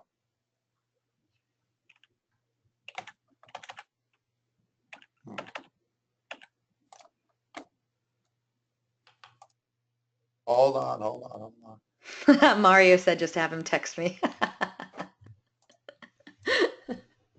You have to opt in, Mario. I got to turn my volume up. I got to do this through my computer. Can you hear me now? Yeah, you sound great. I'm so sorry about that. Did I just all of a sudden mute? Yeah, I don't know what happened there. I don't know what happened either. All right, so now I'm not on the phone anymore. I'm on the computer. So I don't know where I lost you, but Mario, on that opt-in, on that opt-in, just have a link. Have a link to the legal language. If you guys want to see an example, go to Bill Luke. Just type in Bill Luke in Google or Yahoo. Bill Luke, it's a Dodge Chrysler Jeep Ram dealership in Phoenix. Just go to Bill Luke and you'll see lots of texting call to actions on their website. Go ahead and just do a, as if you were to text the dealership, and you can read all the disclaimers and you can see exactly what I'm talking about. They'll have on their opt-in a little link, and then the language can be as long as you want. I would cover it all. So yes, that's the answer to your question. Okay, great. Just want you to know we can all see your desktop and your beautiful little daughter. Oh, sorry about that. That's all right, I don't mind. But she is awfully cute. All right, well, so while he's getting that taken care of, I'm going to let you know about our next question, which came in from Ariel. Love that name, Ariel. Very romantic. Okay, Ariel, apparently Ariel is in Canada. So she says, laws in Canada disallow cold texting. So now we know USA also disallows cold texting as well. Appreciate that compliance is different in the USA, but Scott, can you also address compliance in Canada? It's a huge deal with us. I mean, do you know, do you have familiarity with Canadian law? Is that something that you looked into? Again, I'd love to say I'm the expert in the industry and I have all the answers, but I'm not even going to pretend I know anything about Canadian law. You know, you made a statement earlier, check on your state levels. You guys should always be aware of your state levels. I haven't heard much as far as anything from the state level coming down. Again, doesn't mean it doesn't exist. Right. Everything that I've heard about has been on a federal level. But to answer your question, I apologize. I don't know anything about Canadian law. Okay, fair enough. Ariel, thank you so much for the great question. But yeah, on this one, maybe. Maybe ask the attorney at your dealership, all right? But thank you so much. Now, we do have, I think, a follow-up question from her in a little bit, so we'll get to that in a little bit. All right, next question comes in from Josh. Josh says, so what if you have an opt-in for text, and then that customer changes numbers, and someone else gets the number you have in your opt-in? Is my signed opt-in from my previous customer going to cover me? That's a really good question. That is a really good question, Josh. I like the way you think, Josh. You're covering all your bases. Yeah, that's an excellent question. And we've heard that before. I was actually at NADA and that question came up and we talked to a lawyer about it. There is leniency.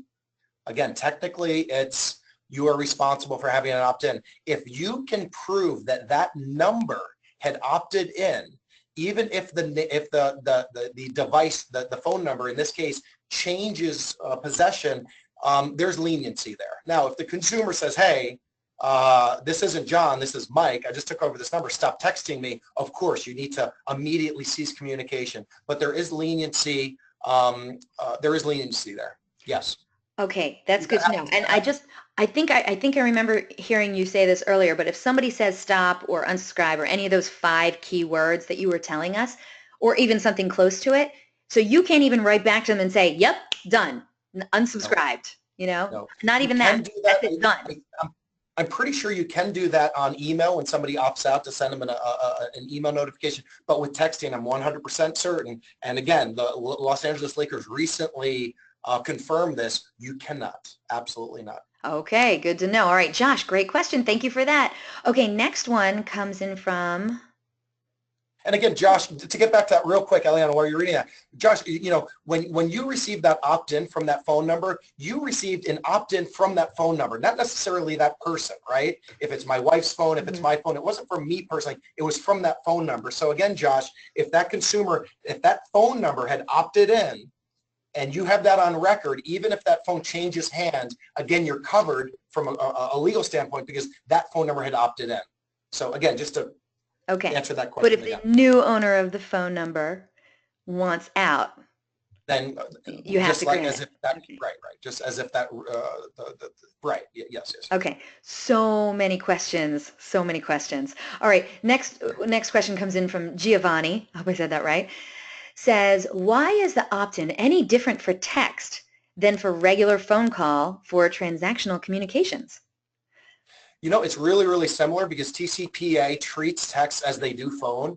So a lot of the rules why they're so wacky is because when the do not call list came out and all these rules in 1991, 1992, then text starts getting popular. They didn't update the first rule until 2013.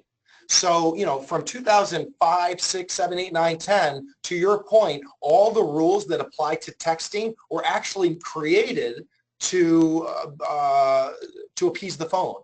So the rules are almost exactly the same. They are getting bifurcated to some extent now in 2013, and as they finally are updating the rules to apply to just text, and they differentiate between the phone and the text. But to your point, Giovanni, they're almost, they were identical up to a couple small changes until 2013. Okay. All right. Let's try and whip through these as quickly as possible because we are running quite late. Giovanni, thank you so much for your question. All right. Jan has the next question. Jan says, we get a yes to text me in writing through our CRM. Are you saying we then have to ask to text again in our first text? As long as run the legal language, don't trust your CRM company. Run the legal language past your lawyer. Okay. If your lawyer sees that as express written consent, then you're golden. However, here's the catch. Make sure that phone number is in that record. So if I have Eliana who emails me, I say, hey, Eliana, is it okay to text you? And she responds back, yes. That doesn't work. Is it okay to text me at this number? So make sure that number is in that record. And I didn't mention this, but you'll need to keep that for 4 years. That's the statute of limitations. 4 years, a consumer could go back. Okay. All right. Jan, great question. Thank you. All right. This one comes in from Molly. Says, does the same opt-in or opt-out regulation apply to marketing communications versus transactional communications? How is text compliance different than a doctor's office phone calling you to remind you of an appointment or sending an email? For example, what if the service department uses text to remind customers of an upcoming appointment? It's all illegal, gang. It's all illegal. If anybody wants to retire earlier, I'm still a little bit young to think about retirement.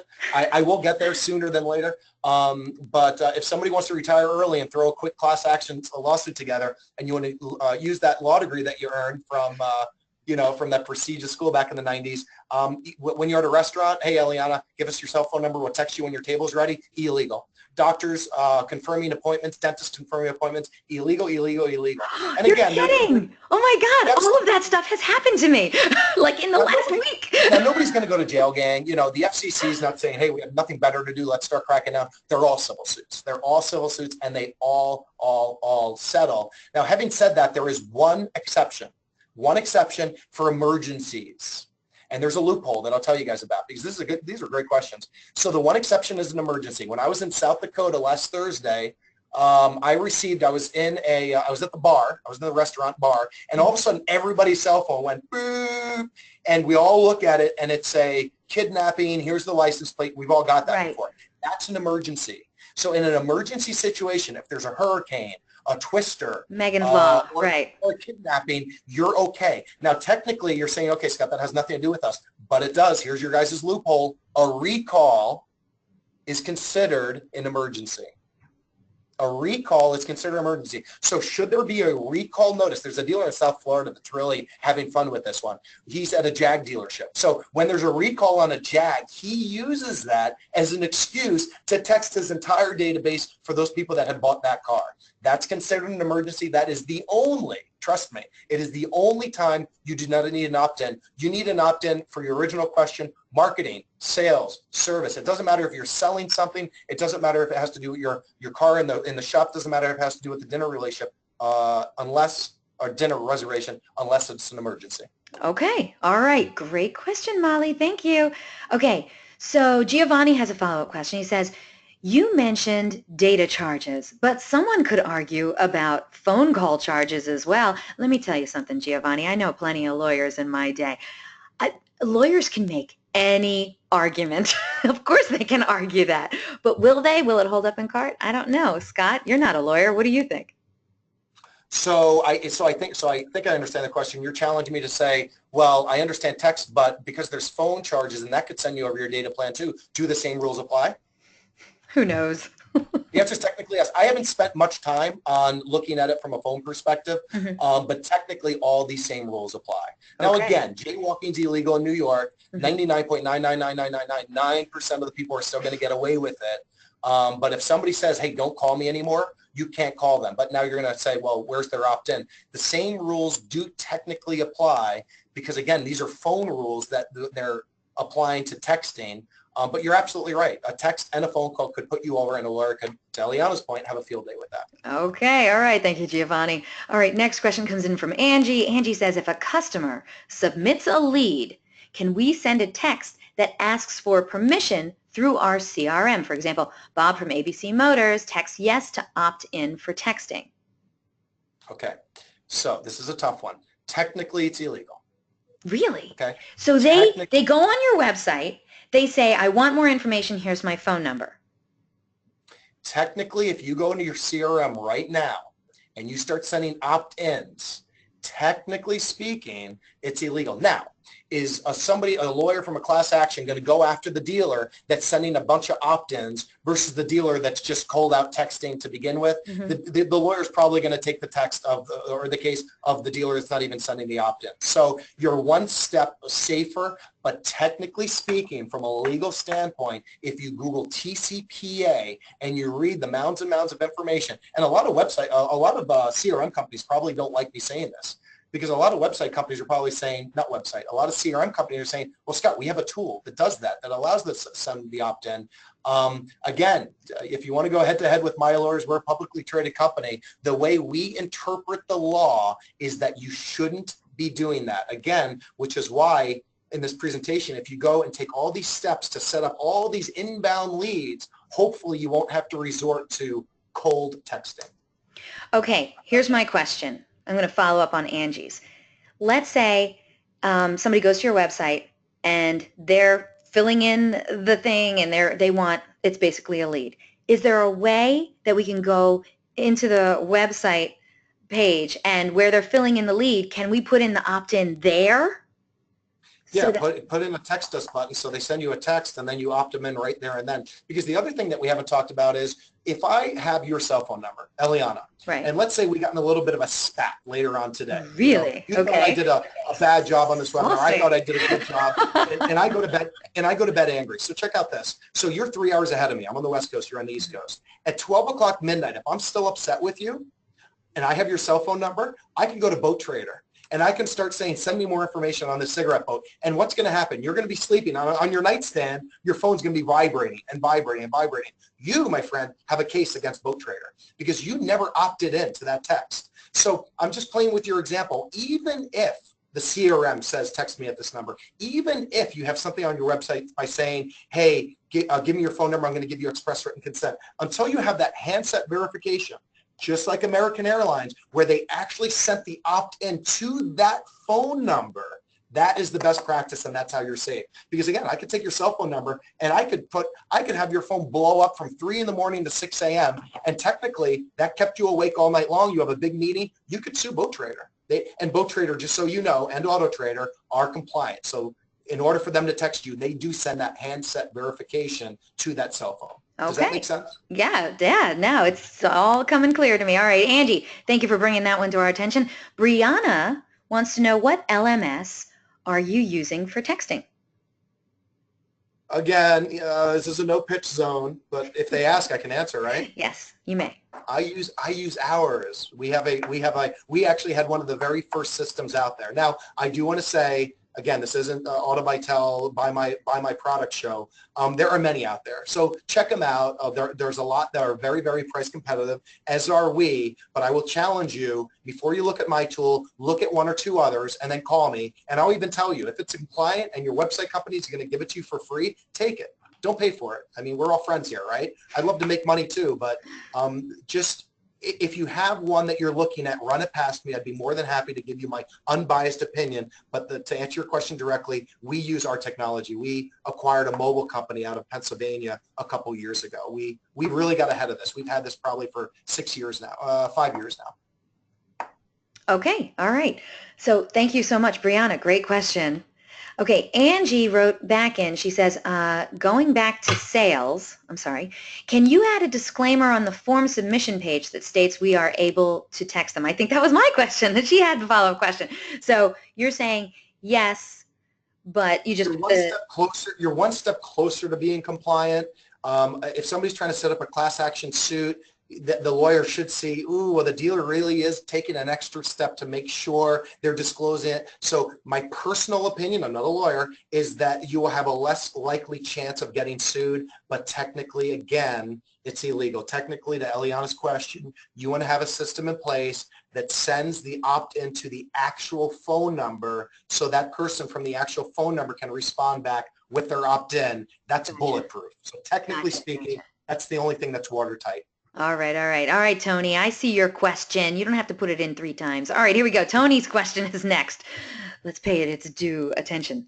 Tony says, if a customer opts in on the RO, does that cover you for sales promotions too? So this answer changed. Good. Thank you, Tony. You guys are asking questions on all points I would have made had this presentation been 90 minutes. Babe, it's 90 minutes, babe. Well, now we're getting to 90 minutes. So that changed. So before 2013, I would have answered no. Okay? I would have answered no. If somebody's got a car in service, you are only allowed to text that vehicle in service. NADA lawyers actually opened my eyes to this, and that rule changed. And today, you guys are going to like this answer, once a consumer is opted in, they're opted in. Now, don't abuse that, right? If somebody's asking for a Honda Civic, don't start telling them about your tent sale and this and that and the other. You know, American Airlines says they'll text you about that flight in question. Mm-hmm. After that flight, you don't start getting text offers about signing on for the American Airlines credit card where you get 70,000 miles at 6.7% APR. So don't abuse it. It's not a best practice. But technically speaking, once a consumer's opted in, they're opted in for any and all communication. Very good to know. Okay, Tony did have a follow-up question for you too. When you talked about that loophole about the recall, Tony said, any recall at all? That was his finality. Check your lawyer. Technically speaking, if you Googled it, that is the one loophole. It's legal. It's considered an emergency. And if you Google automotive recall notice, emergency, and put the word TCPA in there, you'll see the legal disclaimer that you're good. I don't know, Tony. If it's the airbags are exploding, in my personal opinion, that would be an emergency. If it's, why else would a dealer do a recall? Because the paint is chipping. Well, a door lock, yeah, that could be a safety, but let's say the paint has been known to chip off of the spoiler in the back of the car. I don't know if that's an emergency. Okay, but if you get a recall on, I don't know, a Mercedes C300, I mean, you're not going to text all the Mercedes owners. You're only going to text the people who have that particular car that's being recalled, correct? Yes. Okay. Thank you. All right, Tony, thank you for the great questions, my friend. Okay, Jackie says, when a customer fills out a contact form on your website for more info on the car, can we put a disclaimer on it by clicking submit? You're giving the dealer permission to text you. Again, so that question's been asked already. That's a lawyer question, huh? You're one step closer. Mm-hmm. You're one step closer. If I were a lawyer and I'd be looking to retire, I'm not messing with you because in court, that's going to show that you've taken that step. Mm-hmm. But technically speaking, that is, you don't have your handset verification, and technically speaking, you're still playing with fire. You're jaywalking, but you're jaywalking in a crosswalk, if that makes sense. Okay. Right? You're jaywalking, or not in a cross. You're jaywalking at a red light that's still red versus the guy that's running across the middle of the street, Okay. you know, across the median. That's the analogy I would use. It's still, if there's a cop there on the corner, you're still, you know, you're pushing it. Okay, okay. Jackie's follow-up question is, where would those landline text responses go to? The internet department? Yeah, great question. So, That is a great question. So physically, where it would go into your LMS, right? So a lot of dealers ask, well, Scott, where do those texts, do they just automatically show up in my email? No, you need a lead management system, a text lead management system. Again, we offer it. A lot of other people offer it. This isn't a sales pitch. But where would I have them go to? I would have service go to service, and I would have sales go to sales. I'd have them go to the internet department. You know, there's a lot of dealers out there, cradle to grave, where everybody, let's face it, 5 years from now, everybody is going to be working in the internet department. If your dealership isn't 100% internet department today, everybody's an internet consumer. So whether they go to a floor salesman, the internet department, the BDC, that's your choice, that's your preference. But don't send them to your texting or your chat company. You know, these are conversations that need to be had with real quick. They're low funnel, they're high intent. So for the most part, they should go to a sales associate. I gotcha. All right. Thank you, Jackie. Great questions. All right. Steven says, how do you text enable your landline? What? You call me. Call you? You call me. I will not selfishly give you the name of a competitor, but this is relatively new. As of 3 months ago, there were only 2 people doing it. It's becoming more popular, but we do it, and it's really cheap. I'll say that again. It's really not much money at all because it's really simple to do. It's super simple to do. Again, Jackie, or I forgot who asked the question. Steven, actually. You will. I'm sorry? Steven. Oh, Stephen, I'm so sorry. Stephen, you will need a lead management system, and that's where really the cost is. So once you have your LMS, your text lead management system, that's where the bulk of the cost is. I'm talking a couple $100 a month, where above and beyond that, if you already have that in place and all you want to do is text enable your landlines, we're talking under $100 a month, and it's up to 10 landlines, so it's super cheap. Oh, nice, nice. Okay, you know what? While we're talking about this, could you go back one slide? Because we're on the survey slide, and I just want to make sure everyone has your contact information. All right? Yes. Let me go back. I'm sorry, I lost the presentation earlier. No, you're doing all right. Yeah, now? There you go. Oh, there it is. Oh, there we go. Okay, perfect. Stephen, thank you so much for the great question. All right, next question comes in from Tony again. Hey, Tony. He says, text-enabled landlines are for incoming texts only? Yes. Yes, it is. All right, thank you. Sweet and short. So again, just to answer that question, Tony, thanks for the 4th question, because I think it's the same Tony that asked the first question. Yeah, no, same one. Tony 4 times. So yes, the short answer is yes. Text-enabled landlines simply allow you to see the texts that are coming in your landlines. It takes about 2 days to set up, and just so you guys know how it works, the company will basically call you. It will be an automated call. Mm-hmm. You press 1. You have to have your receptionist in on it. We'll let you know, or the company will let you know when that call's coming in. And then it takes 2 days from that point. And what's really cool, and this is a dealership in Georgia did this, when you text enable your landline, ask the company that's doing it to give you all the texts that have come in for the past 30, 60 days. They have the ability to do that? Yeah, it's really cool. No. So you'll prove to yourself. You'll be like, wow, this guy Scott wasn't lying. You know, you're probably getting, I would challenge everybody, you're probably getting 5, 6, 7 texts per day already, and you don't even know it. And if this provider can go back 30, 60 days, you can start responding to all these consumers. Hey, we just text enable your landlines. Forgive us. We didn't know that you were coming in yesterday and we never got back to you. You know, whatever the case is. Wow. Okay. Good question, Tony. All right. Next question comes in from Jim. He says, can you provide a list of vendors that offer LMS text that integrate with VinSolutions CRM? Yes. I wouldn't feel comfortable saying or putting it on this deck. Shoot me an email afterwards or just call me and I'd be happy to. Thank you so much. Great question, Jim. All right, next one comes in from Molly again. Hey, Molly. Molly says, how is texting agreement compliance different than the phone calls that dealerships make to contact sales and service customers. I find it hard because I don't think that there are these big multi-million dollar lawsuit settlements for phone calls. I mean, are there? And I'm Yeah, just again, unaware of it. yeah, again, it's technically the same rules. There's something called the do not call list. Again, that came out in 91. That kind of, that's basically the FCC, the Federal Communications Commission, saying, hey, if you really don't want to be bothered, put yourself on the do not call list. Now, a lot of people, we could have a full session on phone calls too, gang. What we did, we're publicly traded, so we love to cross our I's and dot our I's, cross our T's, lots and lots of times. Every time we send a lead, whether it's a new or a used car lead to our 17,000 franchise dealers, every single lead has a disclaimer that says we didn't check to see if this consumer was on the do not call list. We don't know if the consumer had opted, or we're not saying the consumer had opted in. So please check your local rules and regulations and check the do not call list before phoning this consumer. Again, every time somebody submits a lead, they are not giving us express written consent to text them.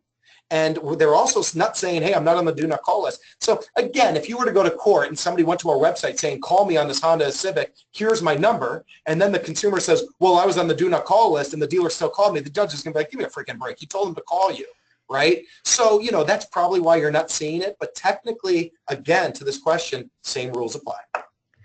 Okay, thank you so much for that. Okay. Mario wrote in another question. Let's see. It looks like usedcars.com already has an opt-in when clients submit a lead. Does it indicate in the lead when it comes to the dealer that the person has opted in? I haven't noticed that in the requests we get. Why is that box not automatically checked as it is with the newsletter or the offers emails? I would think that would provide more people that can text in compliance. That's awesome. So that's awesome that Mario saw that. So we are, again, very, very, very, very careful. And we are going to try to get that box checked every single time we can. So if one of our dealers gets in trouble or one of these consumers down the road wants to sue us and they did, well, it would either be us or the dealership actually, and they did check that box, it's only going to give us a little bit more ammo. But again, that's why we have that disclaimer. Even if every single consumer checked that box, we still don't feel comfortable.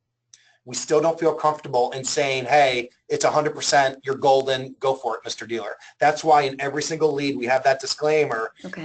Maybe they opted in, maybe they don't, but you've got to check the do not call list. And if you're going to text them, please, please, please, you guys get express written consent, because from a legal standpoint, if we, AutoBuyTel, have express written consent, that doesn't mean you can start texting them. So to be honest with you, Mario, that box and that disclaimer really doesn't mean anything. If anything, if we're going to go back to that jaywalking analogy, it ensures that all the people as they may jaywalk are doing it at a red light versus in between lights in the middle of a median. It just makes us feel a little bit better. It gives us a little bit more ammo should we have to protect one of our dealers or should we be taken to court. But at the end of the day, it's not appeasing the federal law. Okay. The only way to appease the federal law is before you pick up the phone and call them, make sure they're not on the do not call list. And before you start texting them, get express written consent, whether it's on a napkin and it has their phone number and signature, or whether it's in an email, or whether it's, again, the best way is from their actual phone number and opt in from that phone number. Okay. All right. Mario, thank you so much for that. Okay. I know we're running over time, but this is too important an issue. We're going to keep going. We still have so many people on the call, and we still have more than a handful of questions left. So we're going to keep on going, all right? You can always check on the recording later. All right, next question comes in from Ariel. Ariel says, what words are compliant for CASL for opt-out? Are they the same as the ones for the USA? I don't know. I'm not going to pretend I know. I'm sorry. Okay. All right. Ariel, thank you so much. I'm sorry. He's not a Canadian. Okay. Jackie wrote in again. Our CRM doesn't allow us to text using pictures. We currently use our personal cell phones to do this. How would you recommend making sure we have customers' permission to text? Yeah. I mean, you already said not to use personal cell phones. Yeah, I mean, technically, you can be compliant by using a personal cell phone if you sit there and you write an opt-in every single time you start texting somebody. But here's the shitty thing. Pardon my French. We have the highest turnover of any industry. 70% of our sales associates will turn over the 12-month period. So even if it is compliant, if you guys are texting from your personal cell phones, if you're a new or a used car consultant, you probably, okay, Scott, whatever. But if you're management, you're a GM, a GSM, an owner, you don't want your sales associates texting from their handheld devices, because if they leave your Honda dealership and they go to a Toyota dealership, they've got your Honda. All those people that you're looking at the Civic, now they're going to be talking about looking at a Corolla. So it's not a good practice to text from a handheld device, and there are solutions that not only allow you to send pictures but also videos. Okay, thank you so much. Great question. All right, Ariel says, we use Twilio and it works great. We just need to set it up properly. I don't know what Twilio is. Do you? Again, I'm not here to promote or push anybody, but Right. I won't say anything because this is being recorded, but Okay, good. All right, Gary has the next question. set it up. You're good. It's a All right. competitor, but again, I'm here to tell you, I just want everybody doing it right. I don't care who you go through. You're good. Okay, good. All right. Gary has the next question. He says, how are text leads received when sent to landlines? Yeah, do they go to like some central computer or Right. somebody's You phone? need to buy an LMS. You need to buy a lead management system.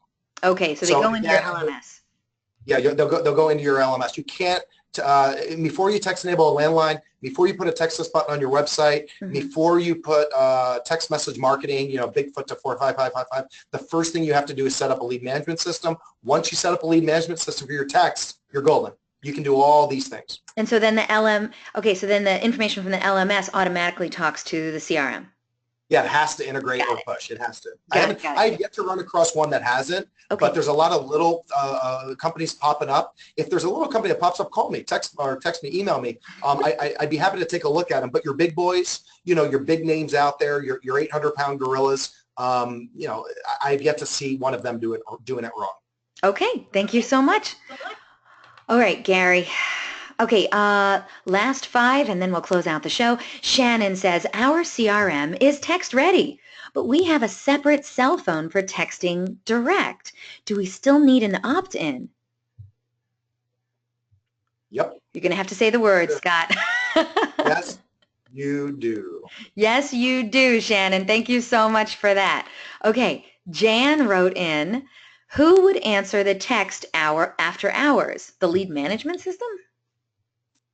A good system will have an automatic responder come on after hours. Okay. So if a text comes in after, you don't want your sales staff answering texts at 11 o'clock at night. And then you've got to look at your state labor laws too. And if somebody can prove that they're handling texts all night and they're hourly, now you've got a labor dispute where you're not paying them overtime for those hours that they're handling the text. So when you have staff and the dealership's open, I would say leave it open. After that, a good system should have an automatic responder that automatically responds back to the text. You've reached us after hours. We'll be in touch with you when we open our doors at 8 o'clock the next day. I got to be honest with you. If I was texting a dealership at 11 o'clock at night, I don't think I'd really expect an answer right away either. I would expect an answer during business hours. So I think I like your answer, Scott. I think that's perfect. As a consumer, I think I'd be okay with it. Okay. I think if somebody texts you at 11 o'clock at night, they see the automatic responder and they're probably going to be okay with it. Right? I think I would agree with you. Okay, Jan, thank you so much for that question. Giovanni wrote in, follow up to Molly's question.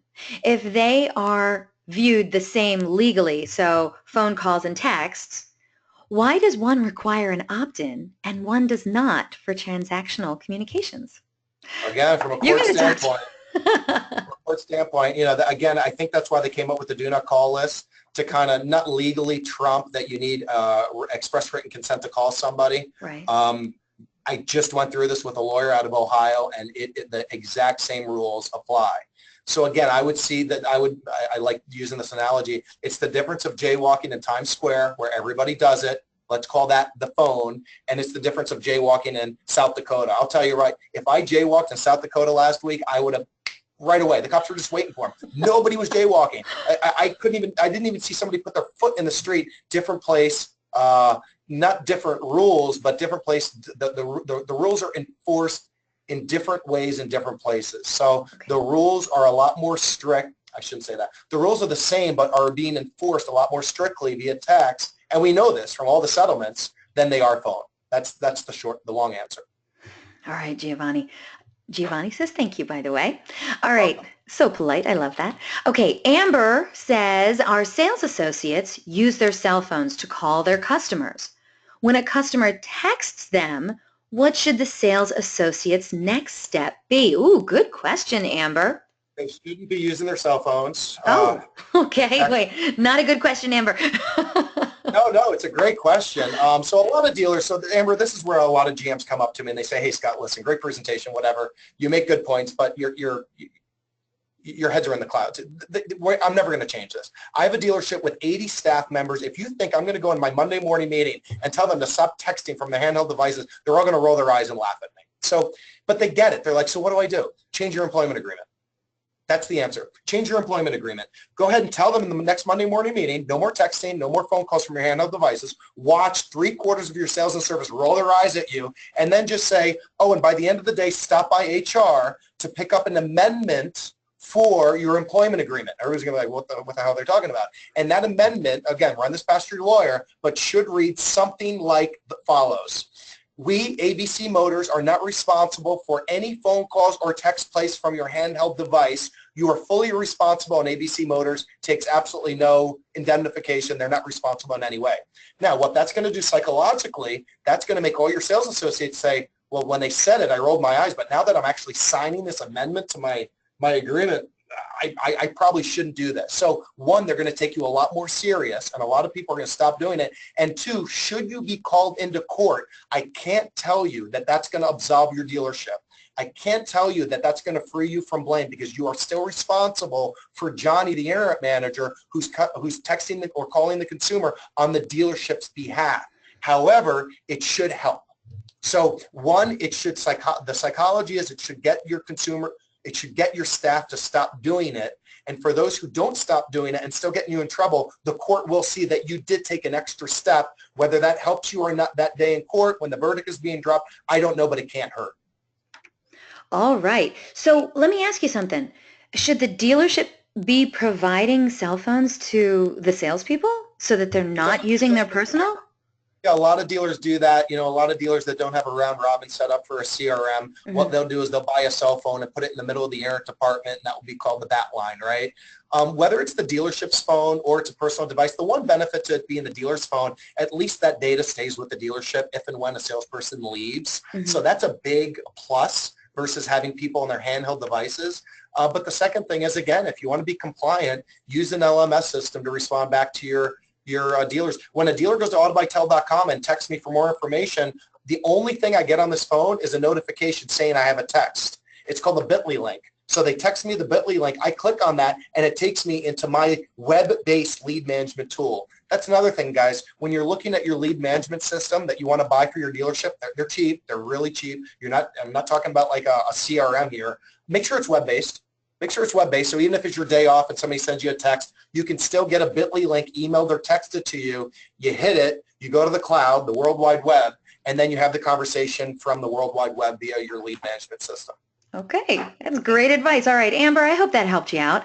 Okay, last one comes in from Tony. Tony says, I truly appreciate this webinar. Very informative and helpful. One of your best. Thanks to both of you. Also, I'll definitely take advantage of Scott's offer for leads. Awesome. Tony, all right.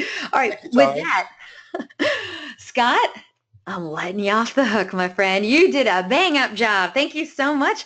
This was a really phenomenal webinar. Look at the great Q&A session we had. Audience, seriously, he's not just a pretty face. He's really, really knowledgeable. So if you have any follow-up questions or you think Scott might be able to give you some more help to a problem that you might be having, he's a sweetheart. Please reach out to him. You won't regret it. All right, Scott, I'm going to let you go, but thank you so much. All right. Am I going to another slide here before we end? Yeah, you are. I want to remind the audience a link to download a copy of this webinar recording is going to be emailed to you in a little bit for your reference. Feel free to share it with your friends and colleagues. Today's webinar is also going to be posted online within 24 hours. Go to dealeron.com/webinars to view our upcoming webinar schedule or access any of our past webinars too. And yes, at the conclusion of this webinar, you're going to get a short survey. It is 3 short questions. We're always looking for quality feedback, so we would love it if you'd fill out that survey and let us know how we did today. We're going to get to more of that. So let's see. Oh yeah, Scott, you're going to be presenting in Miami of all places, the Ritz-Carlton next week, June 21st to the 23rd at the upcoming Global Online Classified Summit. Oh, it's a good one too. He's going to be presenting about emerging technologies in automotive that engage, convert, and sell. To find out more about Global Online Classified Summit and to get your tickets, please visit globalonlineclassifieds.net.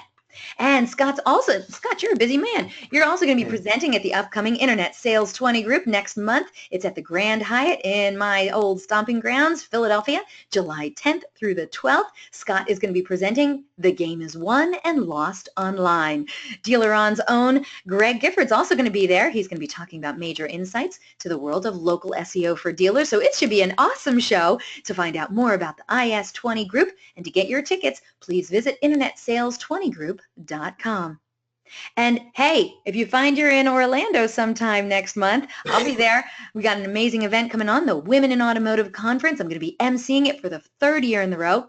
It's one of the proudest things I've ever done in my career. It's going to be focusing on training and retaining women in our industry to improve their skills and advance their careers and to find the highest level of success. So if you want to make your way to Orlando, well, heck, I'd love to see you. For more information and to buy tickets, you can go to womeninautomotive.com. And invitations will be going out tomorrow for our next DealerOn webinar. Oh, and it's a doozy, right, Scott? That's right. David Kane is the best. He is the best. The secret sauce for internet success. What? David Kane's going to be talking about that? It's a must-see webinar. The vast majority of dealerships wrestle with how to achieve improved internet sales results, which got us wondering, is there a secret sauce for internet success? Well, automotive trainer David Kane says, heck yeah, there is. In fact, the secret to swift and dramatic success may already be in your dealership right now. In this brilliant 1-hour webinar, David is going to share the secret sauce for internet success.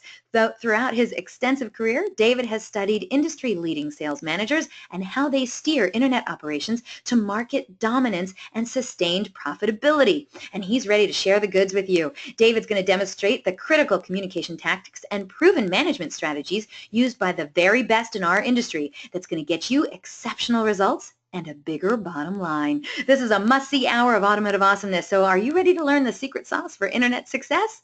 I bet you are. Then you can't afford to miss this amazing presentation. So register now. And don't forget, DealerOn's weekly webinars are held Thursdays at 12 noon Eastern, 11 a.m. Central, 10 a.m. Mountain, and 9 a.m. Pacific. We have some amazing webinar subjects planned for 2017. If you have questions, comments, or suggestions regarding our webinars and our topics, hey, contact me directly. I'd love to hear from you. I'm everywhere. I'm on Facebook, Twitter, Google+, you name it. I'm on all the automotive social networks. Or you know what? You can just email me directly at eliana@dealeron.com. Thank you all so very much for spending this time with us today, and I hope to see you all on another webinar in our continuing education series. Take care, everyone.